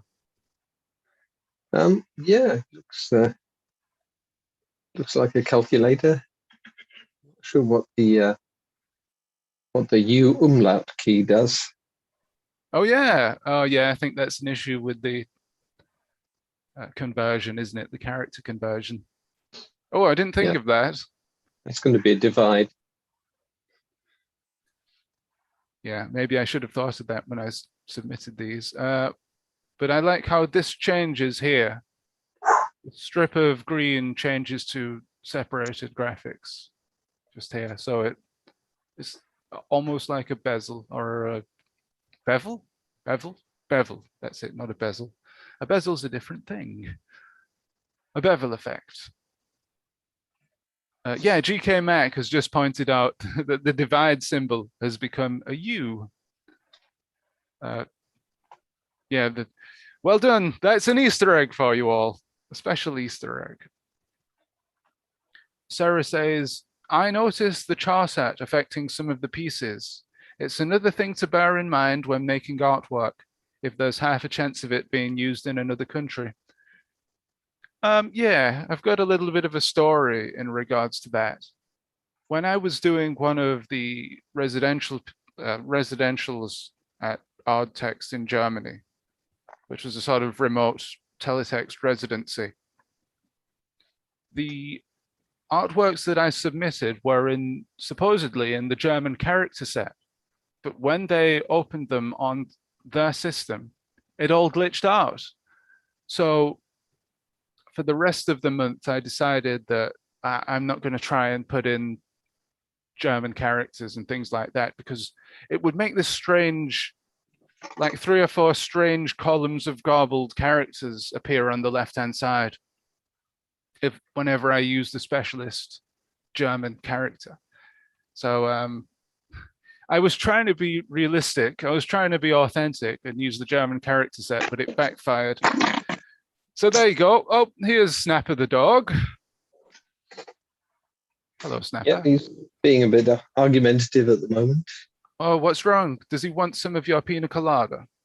No, he's just living up to his name. Okay. He's a bit snappy, but now I've picked him up, he's fine. Oh, well, he's a good boy. He was a good boy at the block party in 2017, 18 in Wigan. Has he been to any of the other block parties? We didn't take him to the last one because we thought it was a bit too long, and I don't think he'd have liked Mr. Biffo's show, because we went to that afterwards. Yes. So I don't think he'd have liked sitting still for a long time with all that nonsense going on. Well, he could have been part of the show somehow. Well, I was part of the show. I was, I had my 1 minute on stage. You could have brought Snapper on stage with you. Yeah, I couldn't see where I was going because I had a mask on. He could have been one of the bum-faced dogs. Yeah. I think he'd have gobbled up all the worms. He'd done a Turner. Oh, yeah. We've not seen that yet online, have we? I'm looking forward to seeing that. Yes, Turner the worm, but yeah, where the people eat the worms. Well, I'm hoping. Well, I was going to say, I'm hoping that Digitiser Level 2 involves real life Turner the worm in some way. Who knows? Oh, I've booked it. I mean, I've backed it. So yeah, just a little bit of a break off from the artworks there to say that Paul Rose did indeed have his latest crowdfunder funded. I think, did he get something like £74,000 in the end, which was 30? Just short of 75,000, which was going to be the next tier. But it's quite a creditable amount. Was it 3 times the amount of the last fundraiser that he did? So it's picking up momentum. But, I don't know if you saw the Digitiser live show. There was an awful lot in it. So it should be interesting seeing what he does with all that money. Yeah, he's promised quite a few things, and I'm looking forward to the monkeys, because he's really hyping that up. So it better be good. I'm sure it'll be fantastic. See if I can get this up on screen for you. Here it is. I'll share this. There we go. There's the Kickstarter. Funded 980 backers, pledged £74,862 to bring this project to life. And it was funded yesterday, because that was the end of the period. Let's see, I backed this. I got the, oh, look at this picture. This picture of Gannon there in the duck outfit. I believe, yeah, I backed this tier here with the DVD because I wanted a DVD for my collection. 220 backers of that. So yeah, very much looking forward to this. Go ahead. Yes, I went for the next level up. The original Mr. Biffo art piece. So it's going to be, oh, well, I've got plenty of frames. So I'll find a nice A4 frame. So it'll be ready for when it arrives. I'm sure it'll take pride of place somewhere. Yeah, somewhere in there. You can show it to us on the live stream. That would be cool. So I don't get a DVD. Never mind. Oh, well, you can watch it on YouTube. Yeah. Judging by the number of times that I've actually viewed a DVD in the last couple of years, I shouldn't think I'll miss it. Yeah, well, if I'm being honest, I've still got the level 1 DVD rather in its packaging, and it probably won't come out. It's probably going to remain as a museum piece, I think. Yeah, it doesn't need to come out because it's all online. Yeah, it'll be interesting to see what happens with this, because level 1 was so anarchic and the production levels were so good considering the amount of funding that they got. I'm aware that this one is not going to be quite as crazy. Forgive me if I'm wrong, but are they scaling down the set with this one? I believe it was mentioned earlier on that it was going to be filmed in the house or something like that. Is that right? I don't think that's true at all. No? Okay, sorry. I think he said the first thing he was going to do was to book the studio. Right. It's something to do with the way the funding works, that if you don't spend the money straight away, then you end up having to pay tax on it or whatever. So it's all going to go into the production to get you know what? Booked up now. Yeah. I mean, if you haven't backed it, well, it's a shame because that's the end of the Kickstarter. But I'm sure most of you get to see it for free anyway. Yeah, of course. Yeah. All right. Well, we won't mention much more about that because it's too late. We could have hyped it last week. Well, yeah. Got him to 100,000.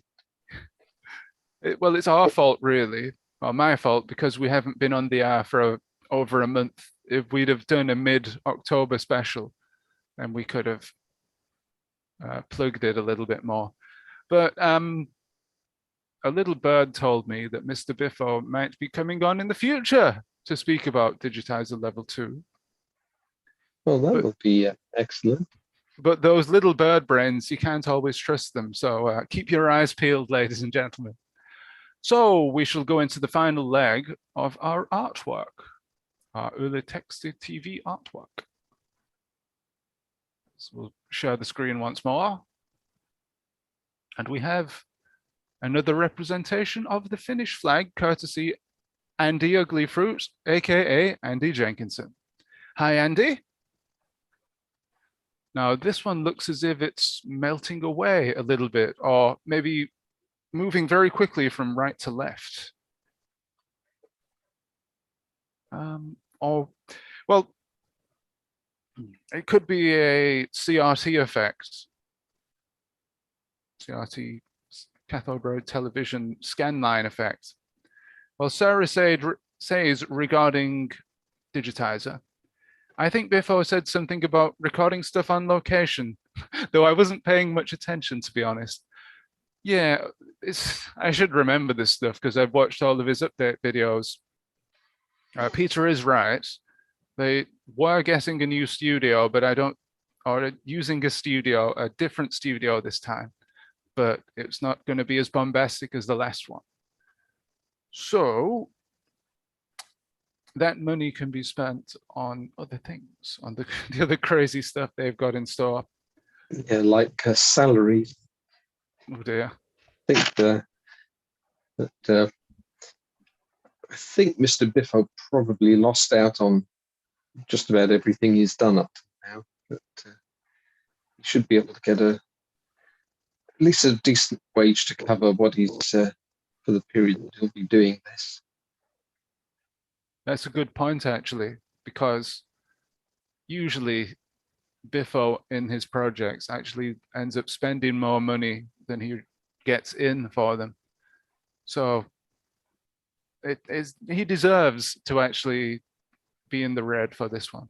Although I'm sure he'll spend it all on monkeys. A third, even bigger monkey. It'll be Donkey Kong.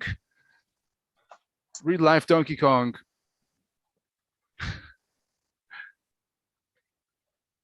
Oh, right. So here is Andy's next piece. And I think this has unfortunately been lost in translation just a touch, because I seem to remember it looking a bit more defined in his original version. It's a shame I don't have access to the original pictures on this computer. I'm really disorganized these days.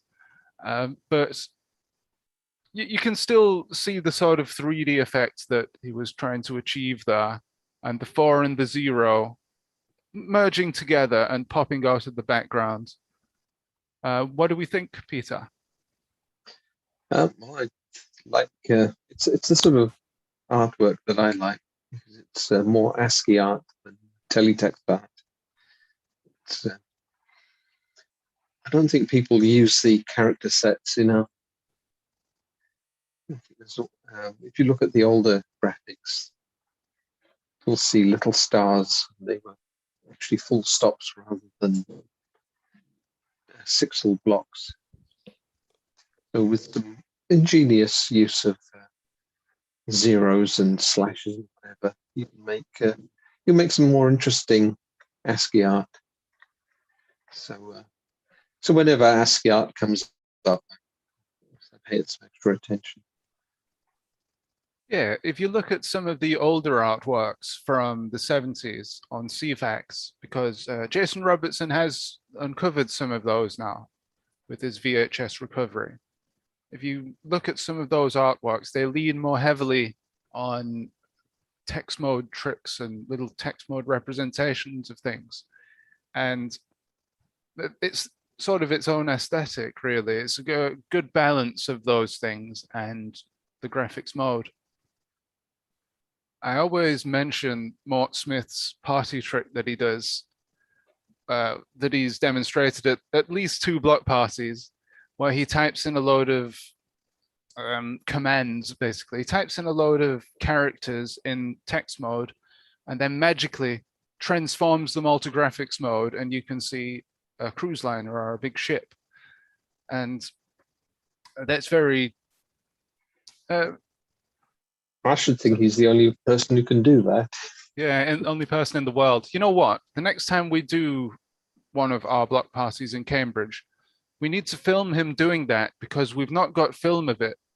We've got the picture, which Beeble Pete very kindly took away and put into Teletext for us.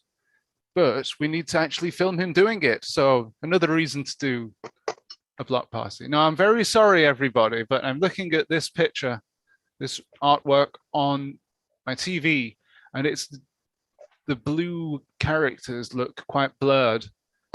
But rest assured, if you view it on a proper television, they're more defined and sharper. But I suppose that the can idea happen. of blue is the least it's the least legible color that you can use. So it's why you don't use it for body text. Yeah, the darkest of all the different colors after black. But it can be used to great effect. I mean, I'm very glad that we have that blue, a darker color, because it's become very useful. I always use it for my backgrounds. So thank you very much to the person who put the dark blue in the original teletext. And one more, I think, from Andy. And so what's this? It might be some streamers. Or maybe, I don't know. It's like the Finnish flag and the 40 years have been painted on the wall, and it's sort of dripping down a little bit, the paint. Now, I think it's Party Poppers, isn't it? It's a lot of confetti being confetti. dumped. That's it. You know, I can't think tonight. ZX guest to say is we all need to practice this at home. I'm not sure what he's referring to because I missed when he posted that. Okay, here's I think he meant practice typing in your picture and then yes, yeah. You do a Rolf Harris at the end, put the control codes in the front. This is what it looks like. Yeah, I'm just gonna see if I can get Mort Smith's artwork up because it must be somewhere. Must be somewhere online. It has been posted. Just trying to think if I put it on my website. Oh, here we go. Here is a ship. I'll just bring this up for you. The Teletext archaeologist theorizes might be Mort's, a Mort Smith creation, as he drew one on a BBC macro at a block party in Cambridge. And here it is. Oh, let's have a look at that. Here it is, Mort Smith 2017. So if we reverse, that other picture had it had a different character set that modern Teletext doesn't have. We can reverse engineer this.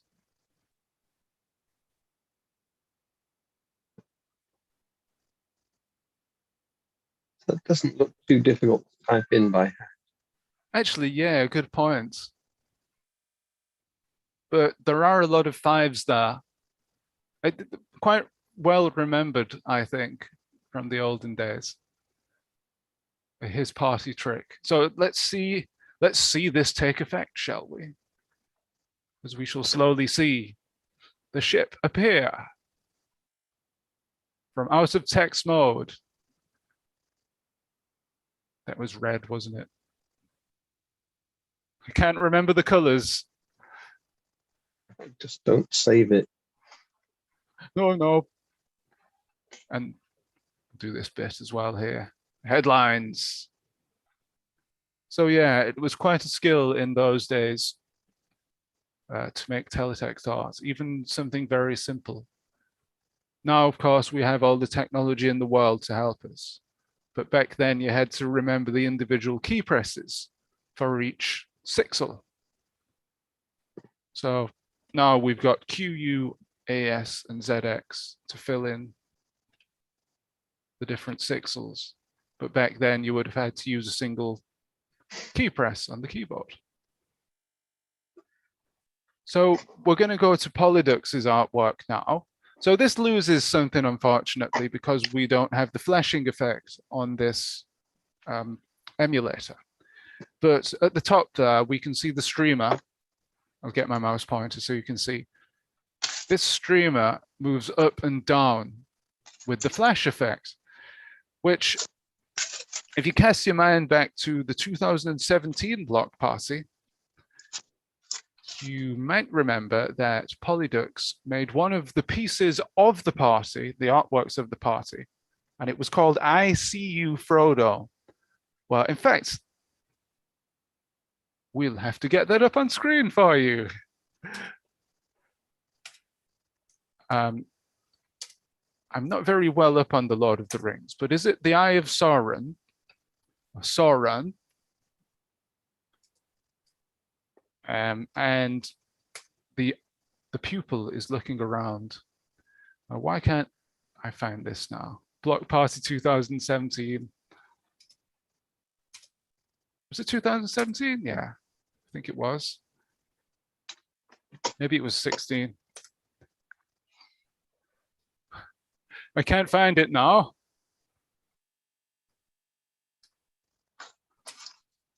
Well, anyway, I'm surprised that doesn't show up on Google. But going back to his artwork that he made for this, it's sort of in the same vein because it takes a lot of manipulation of the different technical aspects of teletext to make that happen. And it's something that you could see on the old Digitiser pages with, what was it called? Singo Vision or something silly like that, where they would have a portrait of a singer and its mouth would flap up and down as if it was singing, which I used to really like. I find it very impressive. And of course, we have the old wireless radio logo there, a representation of that. I don't know if the percent sign and the quote marks there, though, are supposed to be there. Maybe that's another lost in translation thing. So that's one of my favorite pieces. And next, it's Raquel Myers.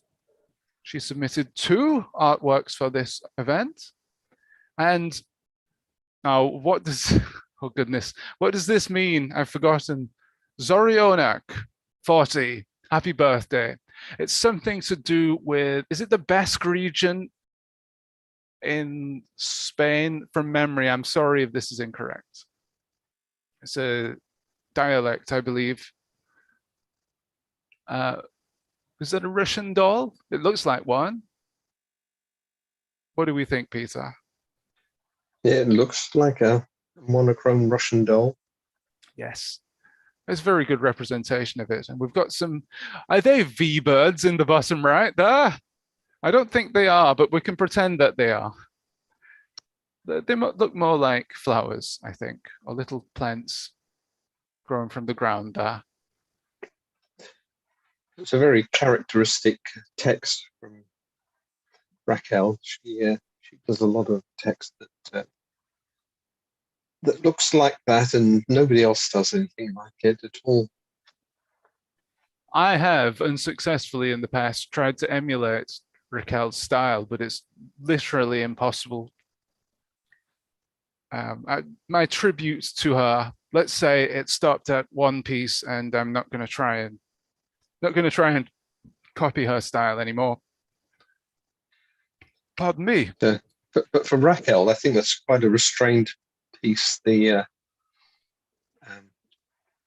stuff she normally does is quite a lot more grotesque and dangerous looking. That one doesn't look like it would eat you.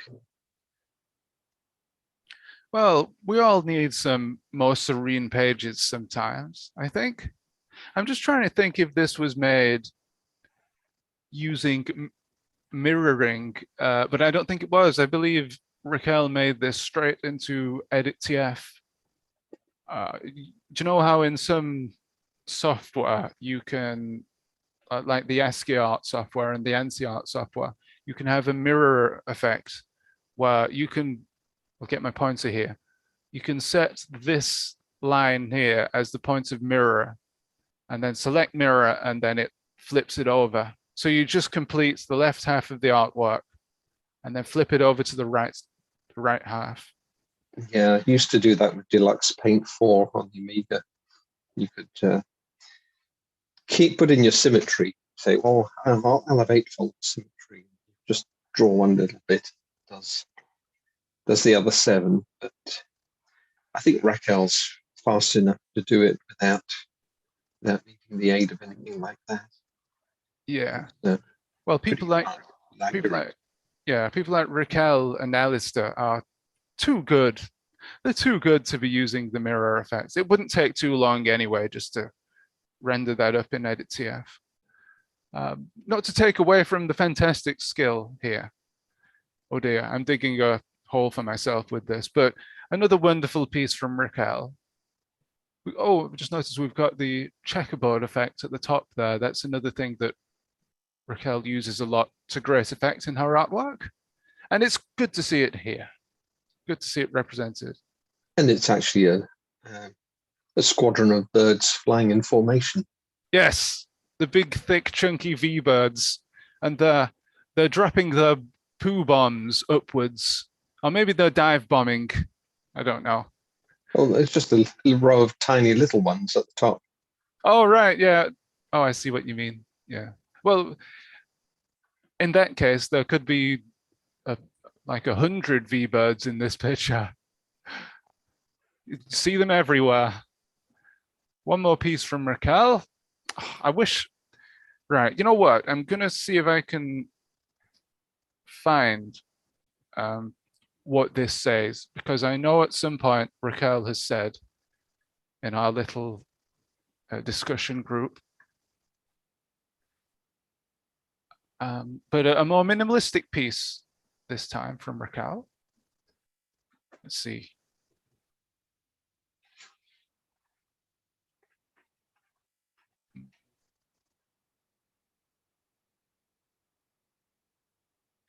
Apologies, I'm not able to find that. If anybody knows in chat, please let me know what it says. I'm not even sure what it is. I should have prepared this, shouldn't I? In the meantime, sing a song or something. Meantime, we'll play some ukulele. Just for you, Alistair.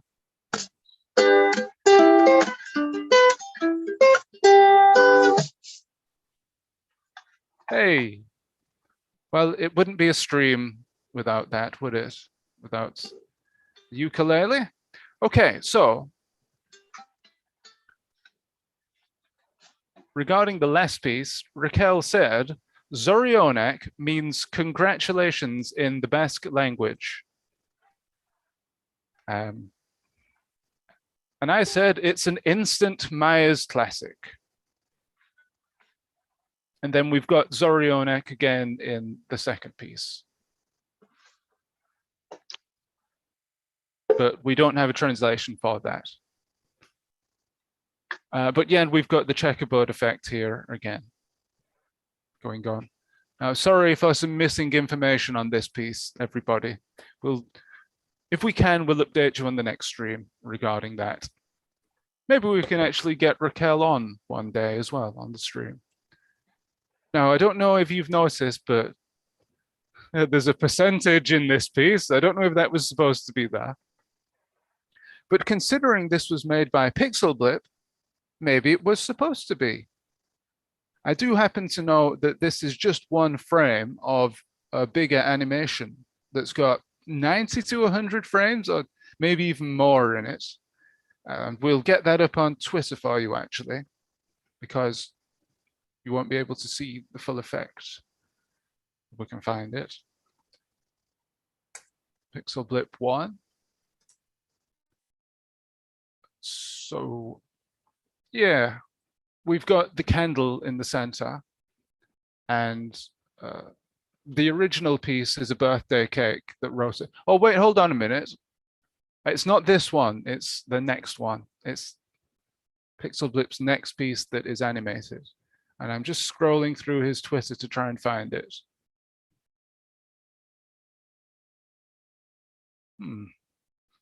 I mean, Pixelblip does some wonderful animations, so it's worth seeing this in its full glory.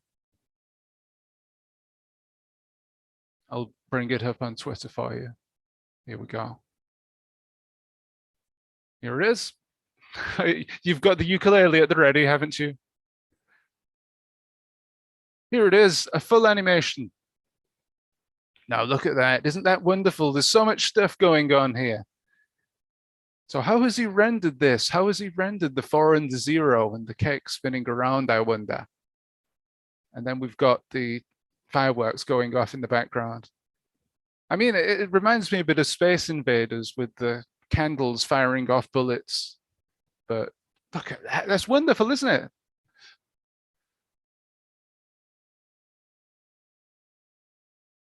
So it's a shame that we couldn't show all of that on Finnish Teletext, but there's the one frame that was shown. How many more pieces do we have? Because it's almost 9 p.m.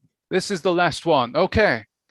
So finally, and by no means last whatsoever, it's Jason Robertson making a surprise appearance, the Teletext archaeologist, and he's represented, if you can see here, it's a much better representation than my cake of the Texty TV logo there. And he's expanded that with a whole sort of screen, a whole font with 40 spelled out. Texty TV water. And there you go. I believe that's all the artworks. I'll just say as well with this, he's stuck to the white, cyan, and blue theme, the color scheme, as a few people have. Very fitting. And that is indeed all the artworks that we submitted as a group for the YLE Text anniversary. I'll just put up the, let's have a look at these here, these bios.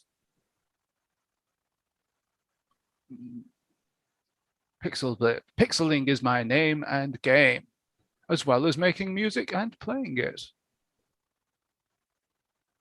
Teletext is the new VR, isn't it? Well, yes, indeed it is. With some of the pieces that we've seen, they really pop out of the screen as if they're in 3D.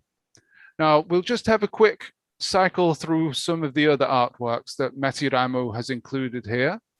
Classic YLE Text artwork from the past, from all sorts of different artists. I'm not sure what the Finnish says, but I do like, oh, look at that. It's very 80s, isn't it?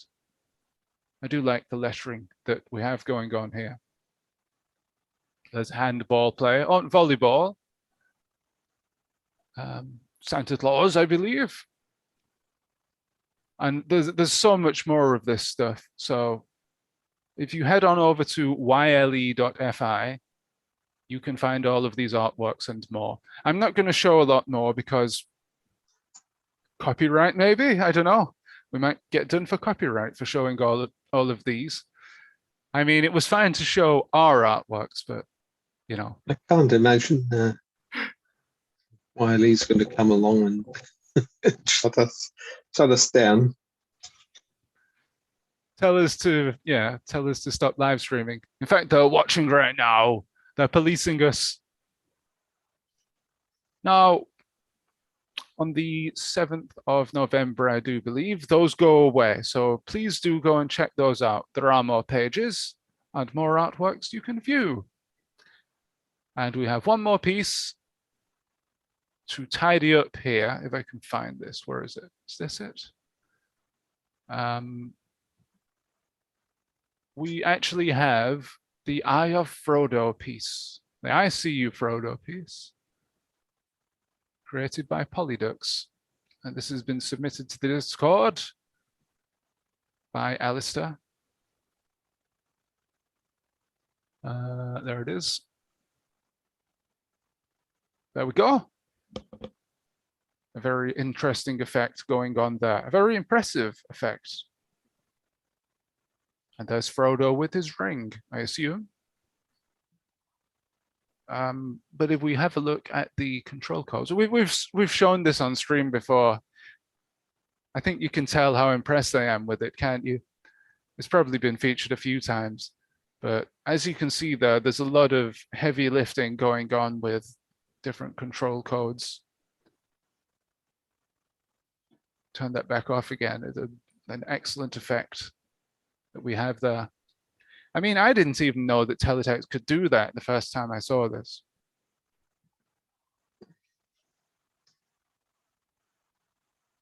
And I believe that wraps up the Teletext art segment of this stream, or the YLE Teletext art. So cheers to everybody that submitted something for that, and cheers to everybody that's tuned into the YLE anniversary. And if you're watching this, Matty, thank you very much for allowing us to broadcast, for broadcasting us on YLE Text. Cheers, we're very grateful. So let's go to the chat before we move on to the final part of the show, the collaborative artwork. Sarah says, trust Dan to lower the tone with V-Bird poo. Yeah, I mean, we hadn't mentioned poo yet tonight. I thought I might as well bring it up. Yay, ukulele, she also says. It was wonderful to see Peter playing his ukulele again. It wouldn't be the same, would it, if he wasn't? Oh, Snapper again has appeared. Oh. Sarah says, I love how he's used the logo in the text, referring to Jason Robertson's artwork. Yeah. Great work there from the teletext archaeologist himself. And it was wonderful that he submitted something, I think. It was wonderful to see something from the... it's from somebody who's not as well known for his artwork, shall we say. We always encourage people to have a go at making teletext art. It fits right in, even though he was positioned last on the last carousel. It certainly wasn't. It certainly doesn't mean it was bad. Last and not least. ZX Gesser said, I need to eat pancakes. Back again soon. I'll have Nutella on mine, I think.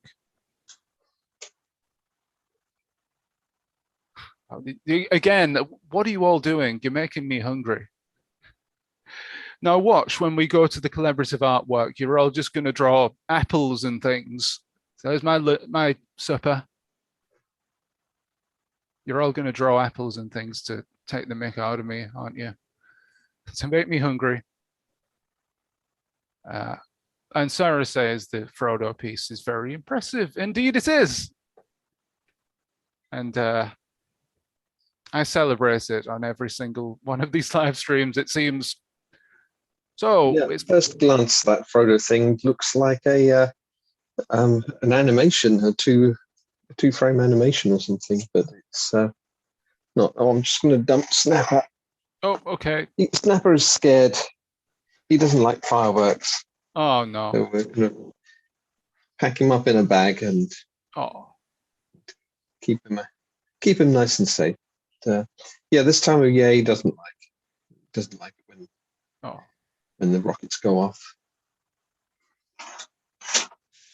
Yeah, it's a shame for animals, isn't it? Really, fireworks.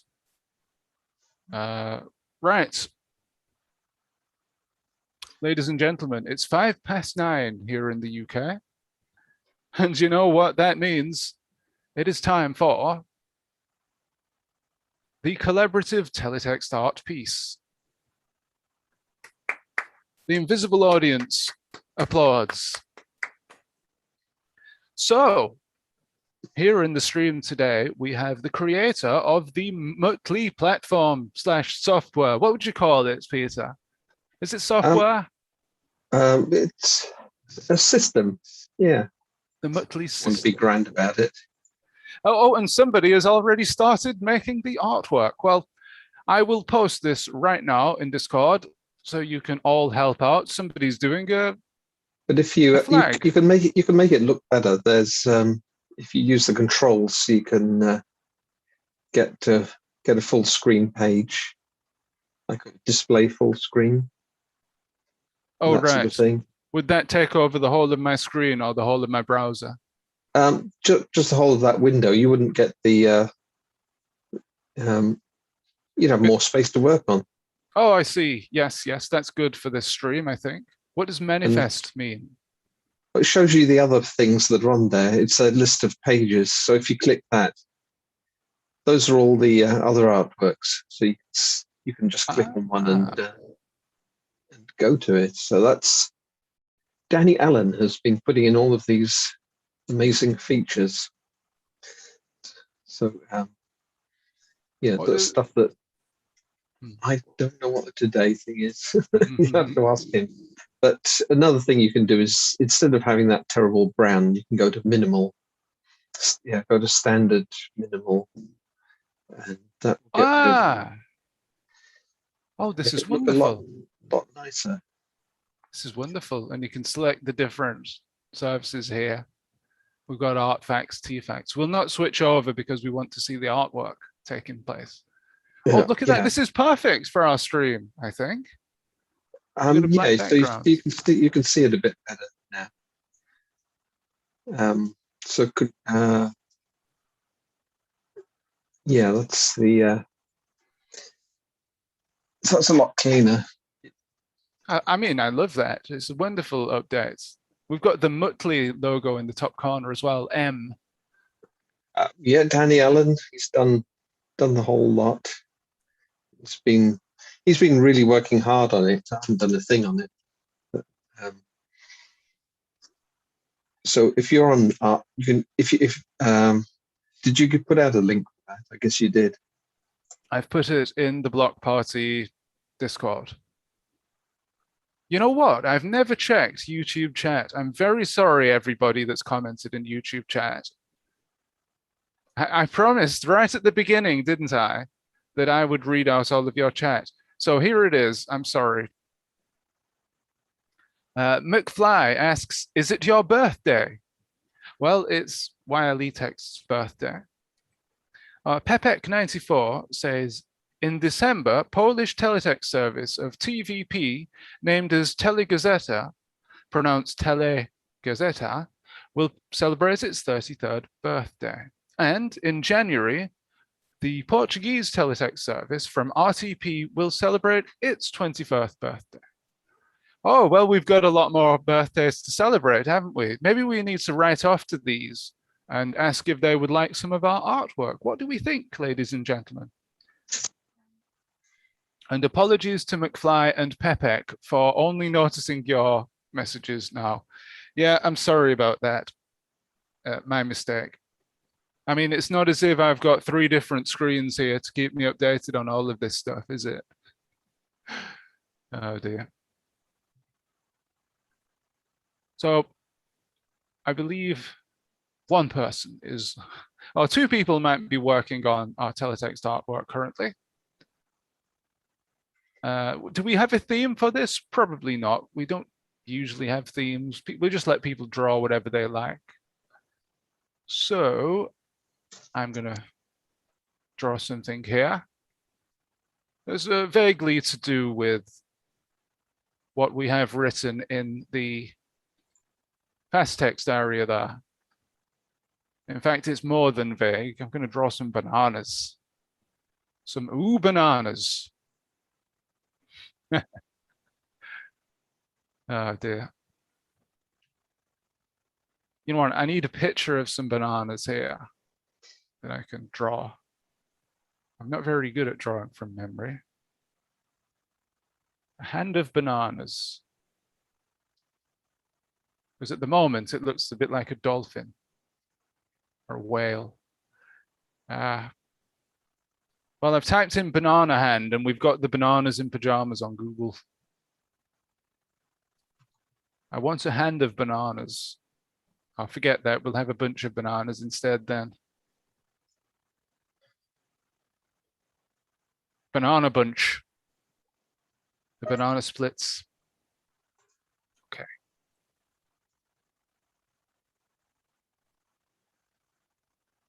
Okay. So, sorry if I missed some of your comments at the moment, because on my iPad, I have my bananas. My bananas, I should say. I think that must be Alistair drawing the YLE Finland flag thingy. It's been a while since I've done some teletext art. I'm extremely rusty. Not as rusty as Rusty Russ. Hi, if you're watching, by the way, Rusty. But rusty indeed.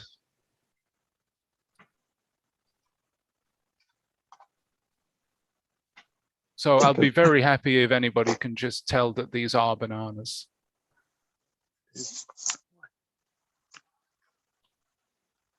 By the time they're done.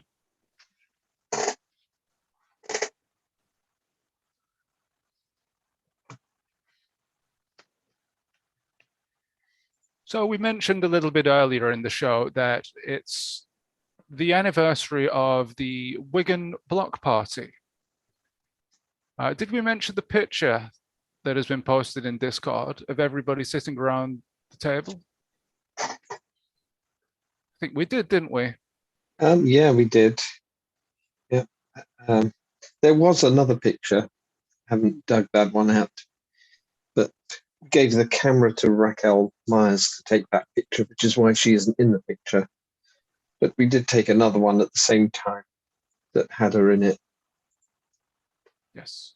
Well, I do recall some other pictures where I believe Tammy brought along. Did she bring some sparklers? And we did some. She brought a special light painting stick, and she painted wings behind the various people. So we've got them prancing about the square outside the Cuba Club thing. Yeah. With painting wings behind them, big angel wings. So that was as fun. well as the Teletext crew, there was also some random passers-by who wanted to be. All right. Who wanted angel wings on as well. So we put them. So Tammy just did. Well, anybody who turned up, she just took a picture of them. So I kept her busy for, after dark. I might retweet that. Go and find it and retweet it and tag Wigan Council in that. They might enjoy that because that's one of the Wigan Council buildings that you did it in front of with the. There's some statue. Yeah, the face of Wigan. It's called. All right. Okay. Well, yeah, but can certainly dig that out. Tammy's got a link on, apparently. Oh, okay. You can send it to Discord. Yeah, Tammy doesn't have Discord. What about Twitter? Yeah, just send it to my mail and I'll pass it on to Dan.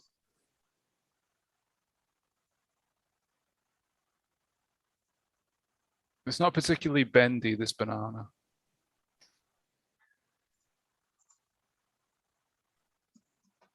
So what is happening down here in the bottom right? What do we think this is taking shape? A little gremlin, maybe. You know what? My banana looks more like Gossie the dog at the moment. My banana.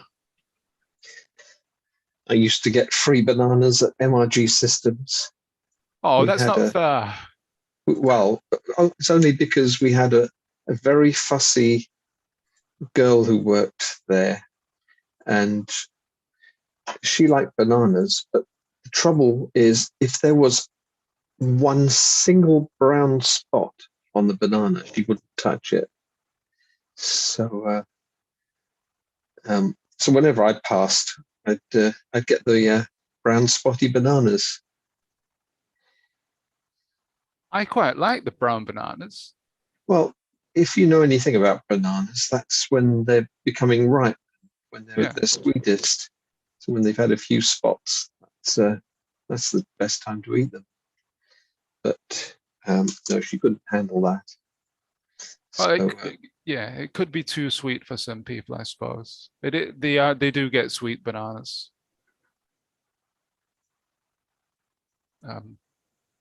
Once they're ripe, but I quite like them like that.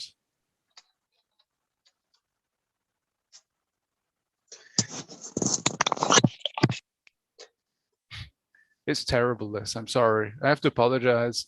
I apologize to my old graphic design teacher for being so bad these days. That does remind me of another anecdote. I was in Barbados, not staying at the beach, miles from the beach, but on a farm. And a couple of nights in a row, at night, the dogs went berserk. They just went barking. I found out that there was a loose pig. Pig had escaped from some farmer's place, and I made it my job to go and catch this pig. So I was out in the back, because these places don't really have back gardens. They just have a little bit of space where they grow a few beans and things like that, and then it just merges into into the jungle. But I made it my job to catch this pig, and I've actually managed to corner it and get it into a compost pile. There was a composting place with 3 sides, and the pig went in that to help himself to vegetables, and so I could block off his exit. So so I did that, and the pig did not take kindly to being trapped, and this pig just rushed at me, teeth bared, and looking really terrifying, and came and rammed into me, but then realized I wasn't going to move, and that I wasn't actually there to kill it or anything. So the pig just calmed down and just sat there. So I was in the middle of this big empty sort of overgrown place, and there wasn't anybody nearby. So I just shouted for a bit. Eventually somebody heard me, and they came to see what was going on. And they called the farmer. The farmer came round. We put a rope around the pig, and then we proceeded to push this pig. Well, he pulled the rope, and I pushed the back end all the way down the road back to the guy's farm. And the halfway there was a big puddle because it had been raining. And as soon as the pig saw the puddle, the pig decided he was going to lie down in it. Splush. So he didn't move for a couple of minutes. He obviously needed a bit of cooling down. But eventually he got back up on his feet and took him back to the farmhouse. And when we got to the farmhouse, the farmer said he's going to bring round some stuff, but I couldn't understand him. He said, "I'm going to bring round some figs, but them ain't ripe yet." So I thought, figs? What do I want with figs? And right, what do I do with unripe figs? Mm-hmm. But sure enough, later that day, he turned up with a big bunch of very, very small bananas. They were like 2 or 3 inches long each. Apparently, that's what they call banana little bananas. That's what they call them in Barbados. So, so I had this bunch of, they call them figs. Oh, figs. Okay. So you said them figs. They meant ripe. So right. In other words, they were green. So we hung them up for a couple of days, and then they turned into very, very sweet bananas. So that's my bananas in Barbados story, which has nothing to do with Teletext. Well, it was an awesome story. It was funny how it began as chasing the pig and then became about bananas. Were they nice bananas, did you say? Oh, they were very sweet. Yeah. They were sweeter than anything you'd ever picked up in a shop here, because they were picked just before they were ripe, and so they didn't have to travel across the Atlantic to get here. I think somebody's drawing a ship down there, aren't they? A special Reveal Me Do ship.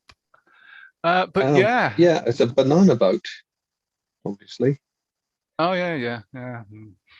Excellent. So did they have teletext in Barbados? They had NTSC. Basically fuzzy, horrible analog in a mountainous area, and NTSC, so the colors were all wrong. As Carl says, no two same colors. Yeah. So as well as not having teletext, they didn't even have proper colors. It seems like you've been everywhere around the world, Peter. Oh, I haven't been to Russia. Would you like to go to Russia? They've got teletext. Yeah. I've got a Russian teletext page showing the weather in Moscow. Apparently it was cold. It usually is, isn't it? Oh yeah. Oh yeah. This time of year. Привет. До свидания. Does that mean hello? I don't know. No idea. Something like that. Something like that. So I believe we have Mort Smith with us, or somebody pretending to be Mort Smith. I think it's Alistair copying from a crib sheet somewhere. It's cool. I like it. It's good to see. Those masts. They're a bunch of fives. Yes. Right. So we've got the dog in the bottom right corner. And I believe I recognize that as Mustard from Mustard and Jess, which is one of Sarah's pieces. So Sarah, I know that you did that. And he's saying, woof, check out my PhD. Because he's a very clever dog indeed. What would his PhD be in, do you think? Burying bones? Dogology. Yeah. Dogology. Oh, that's not the right page.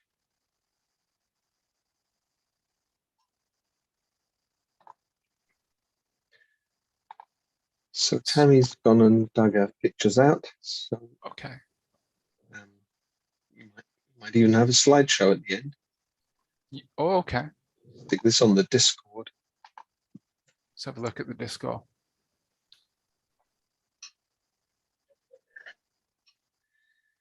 Oh yeah, all the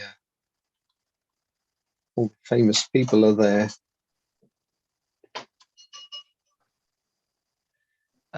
Oh yes.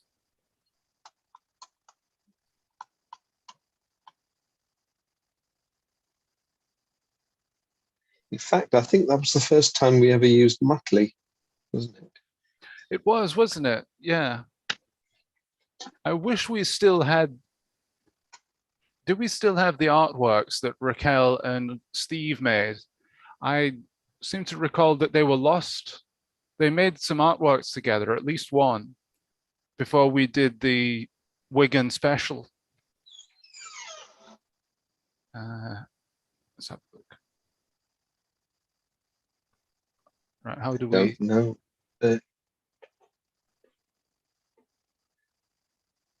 Let's load this up here.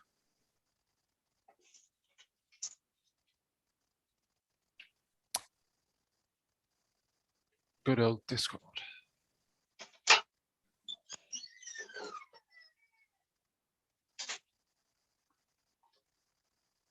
Oops. Okay, we've got a bit of a gallery here that we can show. Shall we leave it to the end? We'll save that. Carry on. For a final thing. Finish this masterpiece first. The latest in a series of masterpieces. Created on the Teletext. Reminds me of a trip in the went to Finland in orange camper van. Drove to I think it was Harwich. Took the ferry to Oslo. And drove across Norway, and then took another boat across the Baltic to Helsinki. And that's the boat there. It's just turning up in Helsinki there. That sounds fantastic. So, oops, oh dear, I'm messing up. Oh, I'm messing up. What am I doing? What am I doing? You better not be messing that up, boy. Again. There we go. So I swear I saw the bone move at the bottom there. Somebody's shifting it around. Ooh, can we put a flash around it so it nudges up a couple of pixels each way? Yes, we should do that. That's quite a trick. I've never tried it.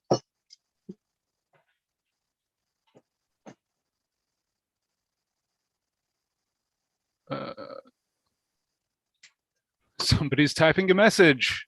Yes, we have no bananas, probably. Excellent.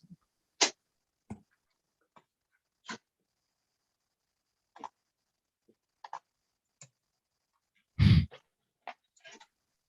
trying to think who Mustard reminds me of. What character he reminds me of.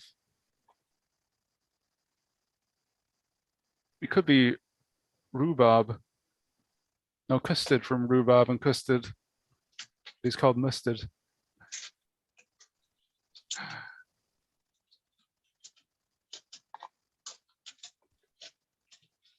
So Texty TV, I will be days. And also nights, if as long as Peter can fix the receiver.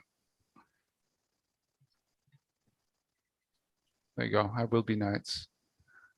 Nah, I'll not deface that. Keep it as days.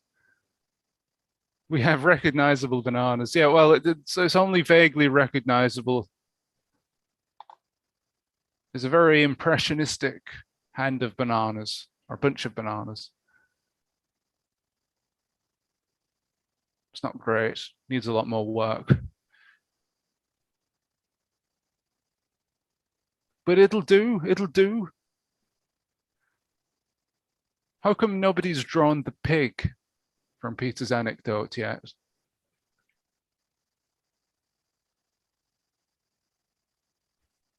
Yeah, I did call the pig he, but as it turned out, it was a sow. Ah, right. Was it a fat sow? Not particularly, otherwise I'd have been flattened because it really did charge at me.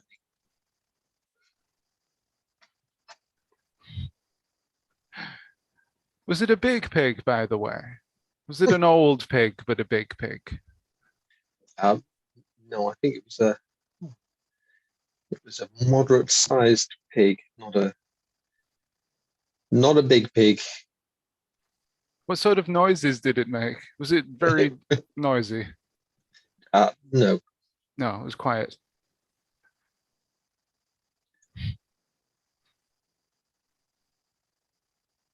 So what's going on here? Somebody's filling in the gaps with Eric Cantona quotes.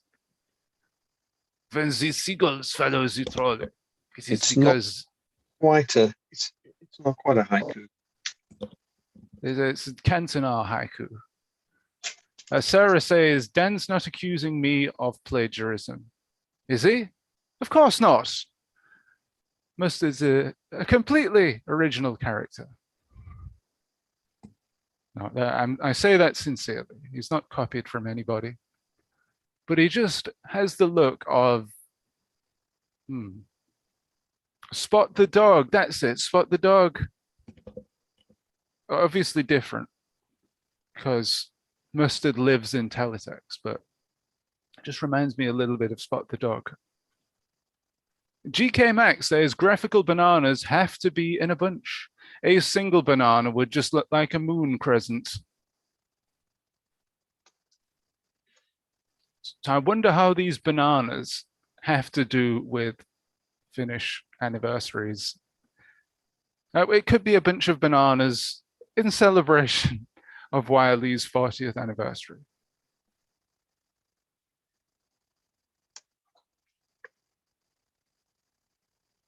Yeah, an inflatable banana balloon.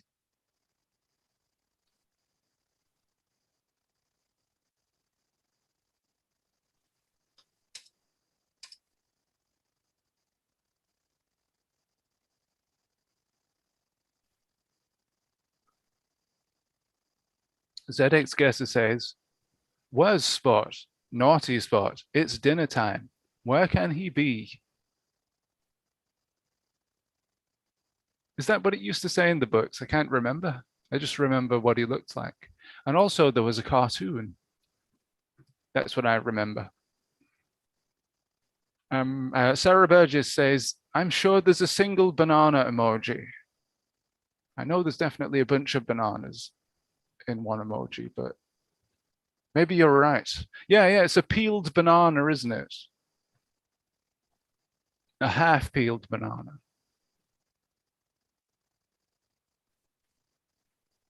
When the seagulls follow the trawler, it is because they think sardines will be thrown into the sea. Now eat my kung fu kick. Hiya! ZX Guesser says, unfortunately, he doesn't have the Horsenberger and Raquel Meyer's original that we made at the block party because he doesn't have things that were on MUTTLEE, unfortunately.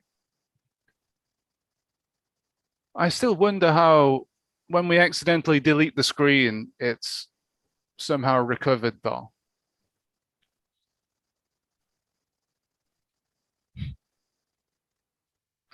So Mustard saying, woof, check out my bone. It's a big un.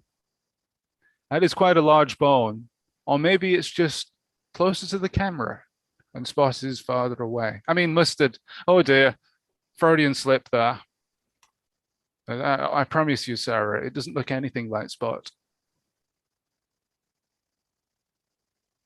ZX Guesser, it's what is said in the lift. In the lift the flaps, where's Spot book, if I recall correctly? Is he under a rug? We'll stop talking about this because Sarah's going to get annoyed. Ryan G asks, how do you use MUTTLEE? I'm watching the stream and it's interesting. Okay, so I actually forgot to explain this time. Usually I explain briefly, but if you click on the link that we've posted, Ryan, in the Discord, the one at Xenox service artifacts, it's a little bit farther up, this page will appear. So the next thing you do then is press the escape button and an orange cursor will appear. Here we go. So you can move that around with your cursor keys on your keyboard like that. And you can fill in the pixels within the character cell by using the letters Q, W, A, S, Z, and X. So it's the six leftmost characters, six leftmost letters on your keyboard. And make sure you don't have caps lock pressed. Otherwise it'll type text instead. But that's a very, very simple explanation, extremely simplistic explanation that I always give. It's only if you want to look into it a bit more, we do have a cheat sheet down here. I won't click that because it might send Zoom into a tiz. But no, you can click that quickly because you can dismiss it. No. I don't trust it. But if you click the cheat sheet, it's got all the different. Yeah, Danny Allen's made a pop-up cheat sheet, so it'll if you want quick reference, you click on it and then just get rid of it. But that's where all the secrets are, and secrets.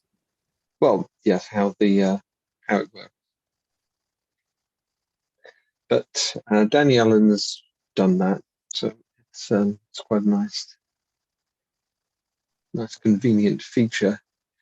But it's the control codes. If you know how to use Edit TF or ZXNet editors, most of the commands are the same.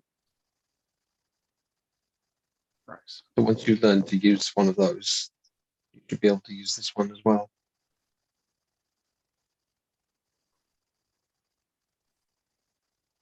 Yeah, they're roughly the same.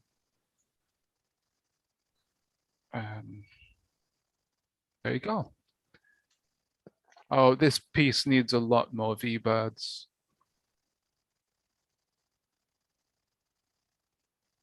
You know, one week we should do a piece called V-Bird Apocalypse, where the V-Birds turn into zombies and take over the world.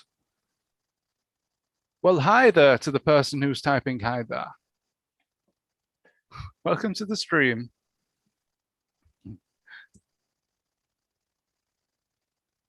Yeah, they're sort of recognizable, those bananas, I guess. Could have done them better. Let's check the chat once more. I'm sure everybody's run away because I'm not saying anything regarding the YouTube chat, but let's have a look.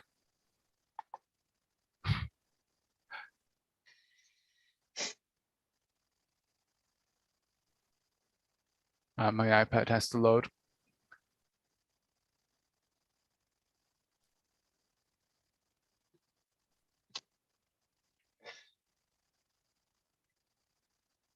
Oh dear, how do I use something? Yes, how do I do anything without messing up the whole picture? Hi there. I'm going to change that to hi there. Whoops. Hi there.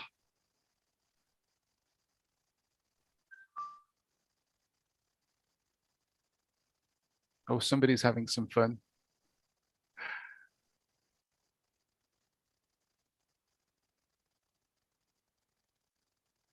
What's the reference of kiwi? Bones. Apple, kiwi, bananas, and bones.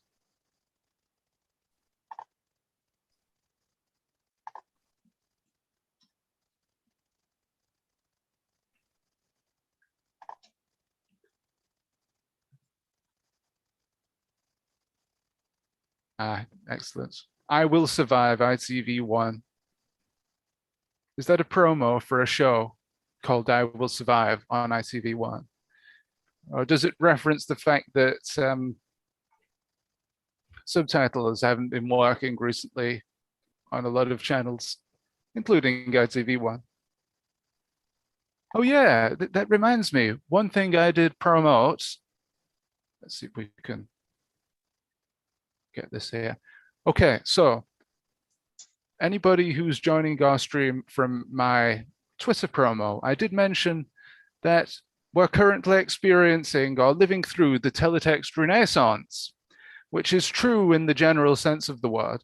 But in the last month or so, teletext has been on people's lips once again. If you just do a quick search, quick Google search, quick Google News search, you'll find loads of stuff. I believe there was a piece in the Telegraph with Mr. Biffo, and there was also a piece in the Daily Mail, which a few people have actually criticized for suggesting that teletext was, or the teletext was the forerunner to the internet. It's come under quite a lot of fire in the teletext community for that recently.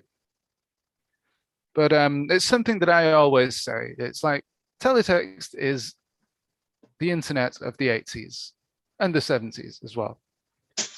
But yeah, there was also the fire, wasn't there? I'm sure you guys might know more about this than me. The fire at the TV studio or something that resulted in the loss of subtitles for lots of shows.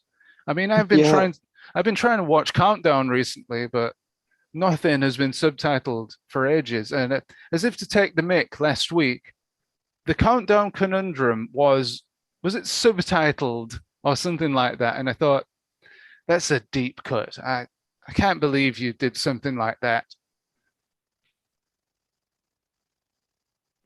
But as the subtitles were coming back, I believe teletext, they were introduced in the teletext format, first of all. So teletext is still useful, I guess. What else? Yeah, I think I've been in that control room. Oh yes, was it your fault? I haven't been there for 10 years. not since teletext shut down. So it's not your fault that the fire started? There wasn't even a fire. Well, what was it? What happened?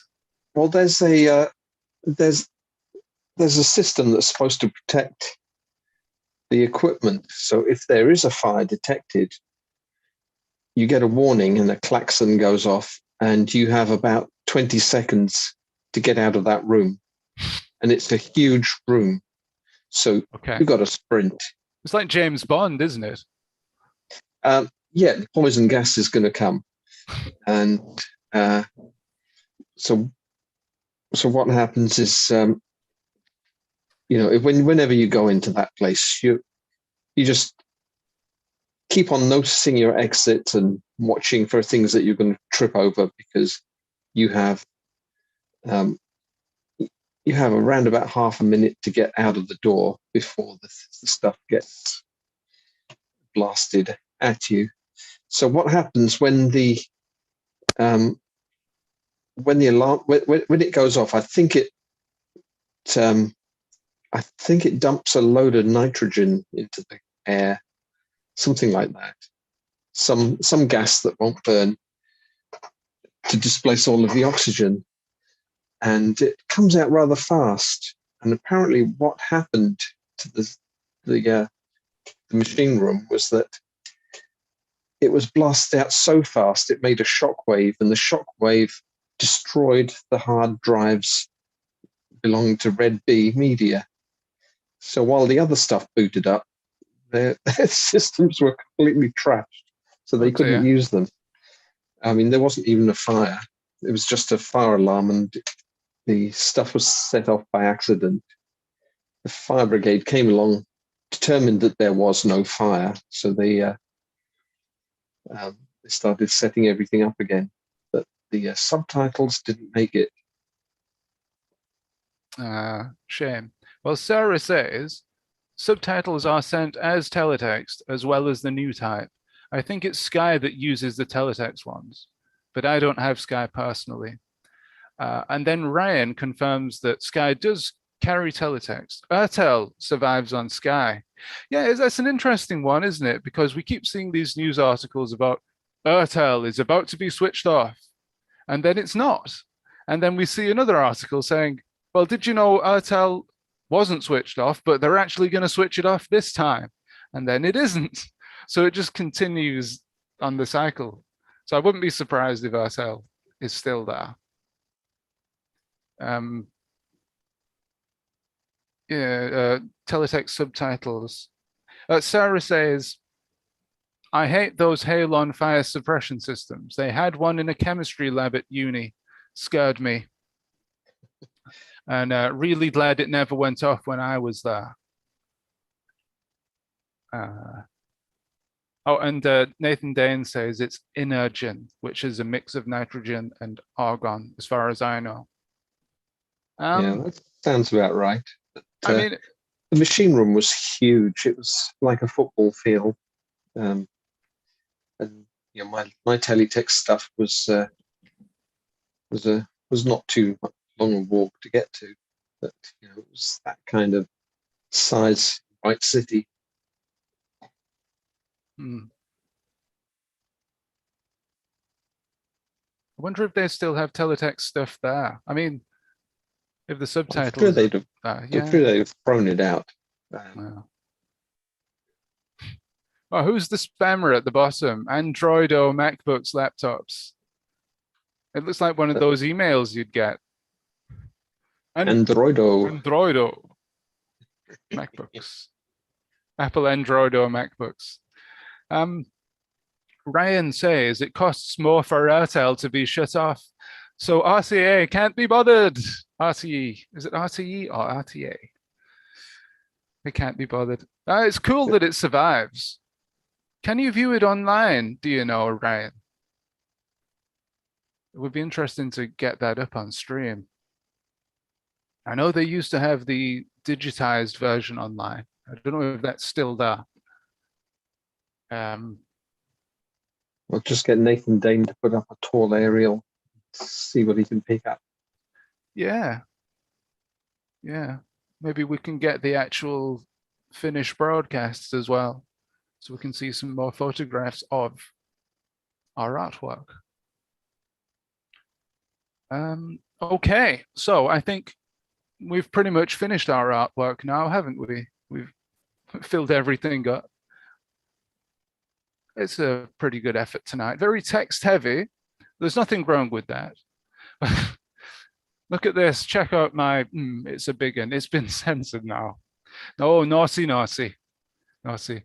But before we finish up tonight, let's have a quick look through Tammy Lynn's artwork from, sorry, not artwork, photography. It's quite late now, apologies. Photography from Oktoberfest 2018. You'll be able to see from some of these pictures that we had quite a few people visit. So there is somebody demonstrating I don't know, it could be T-Fax perhaps. And InVision, actually. Yeah, InVision, that's Chris Sangrai. Yep. So there's half pictures and half video. Oh, yeah, yeah. I always enjoy that effect.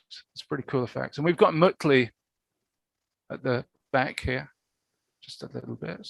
Oh, yeah. Luckily in its original color. So here's the Terrible Two. Here we have Steve and Raquel. Raquel is working on one of our artworks there. And that's in Edit TF, isn't it? Not MUTTLEE. But we've also got a guest appearance from Alistair's editor over on the left here.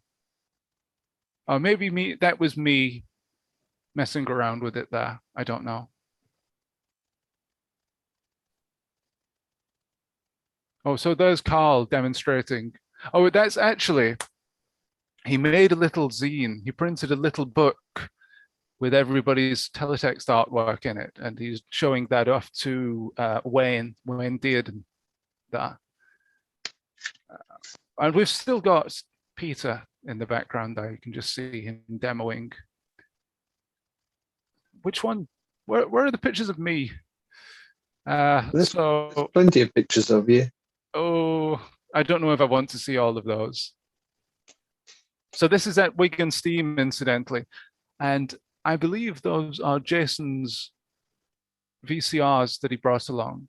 He brought along a box of tapes as well. I believe that's either in the room at the back here, which was the escape room, or on this little table in the left corner.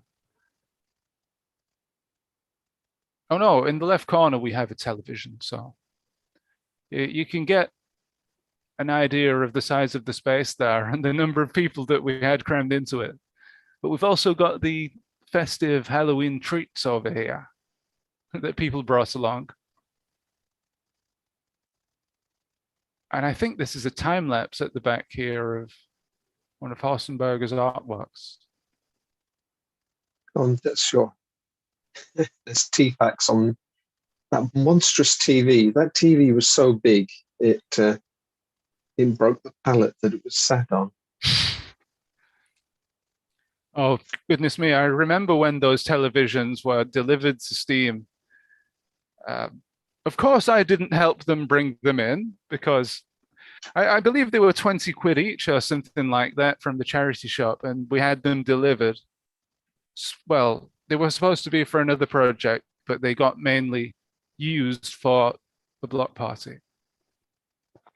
And Steve's working on, down here, the challenge artwork, which involved a parrot.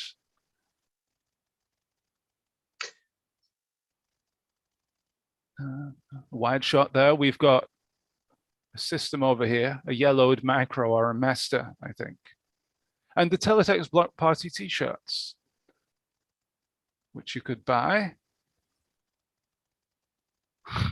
Well, is David drawing Sir Ellen Sugar there, or Lord Sugar? I think he is. Did we ever see that artwork finished? Oh yeah, that's David's camera as well, next to a bit of T-Fax. Yeah, my camera is on top of the T-Fax box.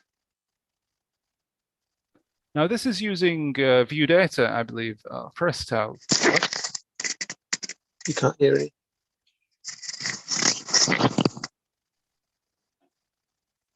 So that was pretty cool that we had a working press cell terminal or a computer set up with press cell. Let's see. Of course, the palm tree in the background. And Snapper. Yeah. Oh, and Snapper the dog, yes. Right, now here we have the angels. Look at that, that's Was wonderful. that guy? Is that a random guy? Yeah. I'm not sure who he is. That's not, it's just a passerby. Oh, that's really cool. We have passers-by. Oh, Look at that. Steve with Steve, those angel. wings are just too small. Needs bigger wings. Hey, look at that.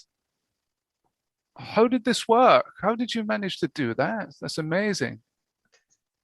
Just wave the sticks around. Exposure. It's a stick that draws a picture one row at a time, and you walk along with the stick, and it changes the picture as you walk along. And after about 5 or 10 seconds, that's what you get. It's a light trail. It's absolutely amazing. It still astounds me. Ah, look at this. Raquel is in this one. Who's the person in the middle? Is he a passerby? I think he is. I think he's a random, Yeah.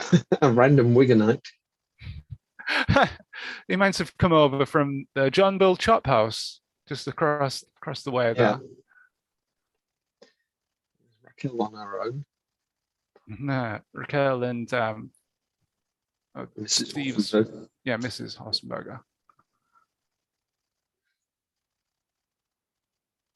I think lots of different effects can be achieved. It's pretty cool. Ah, Snap of the dog. He's quite a hit, isn't he? I was licking his nose as well there. Oh, I'm in this one. There I am. And the parrot's in the picture as well. Oh, and Snapper. Here he is. I don't know where my parrot's got to. Did it get left at Steam? Yeah, I think I lost a V-bit in Steam. One of Nathan's V-bits didn't make it back with me. Oh, well, maybe it's still somewhere in the Steam HQ. I might have to look for that. Does it have your name on it or anything? No, it says V-bit. V-bit. If it says V-bit, well, I'll have a look for it the next time I'm in Steam. I probably didn't know what to do with it. Threw it in the bin. We're working on the Wigan special in MUTTLEE here. Or I am. Oh, yes. There's a nice 10-wheeler loco. And Shrek. Yeah, change that before copyright gets shut down. That was live streaming as well, because we live streamed the afternoon. As there was a snowball mic. Jason doing some of his recovery, possibly. Yeah. As everybody. Oh, that's a cool angle. And also, of course, your artwork. Well, let's look at one or two more photos. I don't know how many are left. Oh, different print material associated with Blocktoberfest 2018. And the shirts. Elusive shirts. I should have got one of those.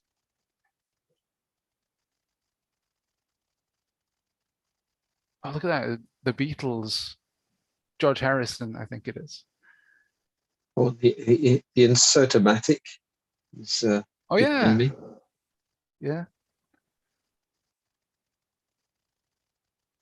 Oh, that's my laptop. You can see two people on MUTTLEE at the same time. Oh, yes. Yeah, of course. Oh, you did live stream it as well, didn't you? Yeah. I believe you can find that on my YouTube channel somewhere. And these are all from when we were sitting around the table. Let's see if we can find the one. Oh, no, I think that's it. Can find the one with everybody sat around. All right, well, it's 10 p.m. So let's just quickly head to the chats and catch up with what people are talking about.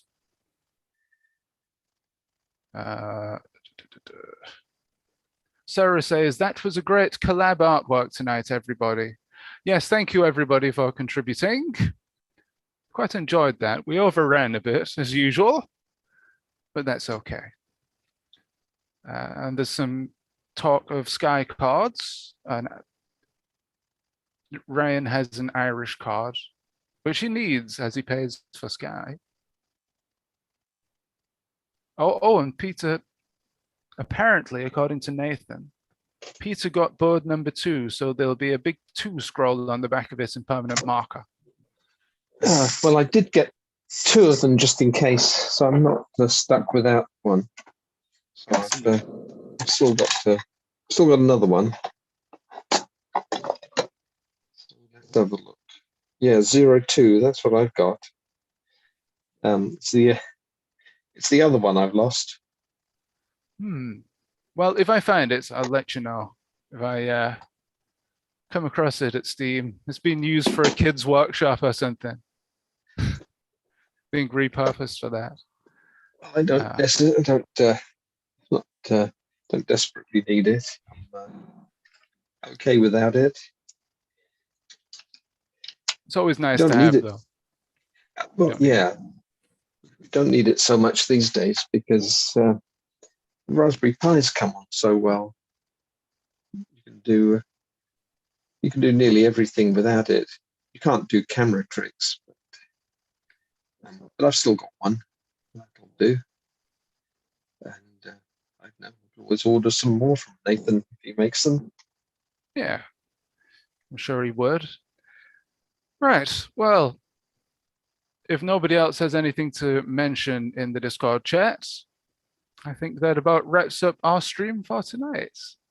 So thank you very much to everybody who joined throughout the whole stream, and everybody that made an artwork for Teletext, everybody that helped with our collaborative artwork, and everybody who commented. We couldn't do it without you, or it wouldn't be the same without you. So thank you very much. Any closing words, Peter? Wisdom? Yes. Whenever I say goodbye, it drives Snapper nuts. So expect a lot of barking in a moment. Oh, really? Is it the particular way that you say goodbye that he picks up on?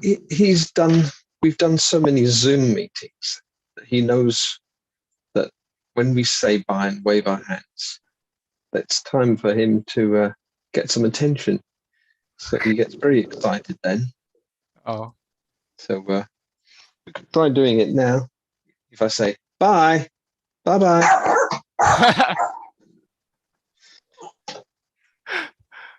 Yeah, it's time. Yep, it's time for him to go out in the garden. Isn't it, Snapper? Well, we all know who the real star of the show here is on the Teletext Sofa Club. It's little Snapper. Snapper, say bye. Bye.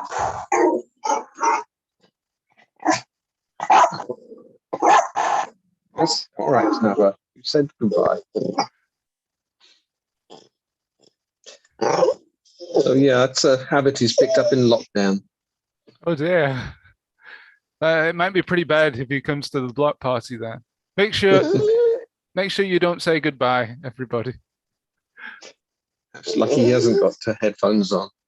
Well, people are saying goodbye, Snapper. ZX Gesser and Sarah Burgess says Snapper is ace. Yeah, you'll have to come to the block party to see him. Yeah, in person. Bring him next time. He's more amazing in person. The amazing Snapper.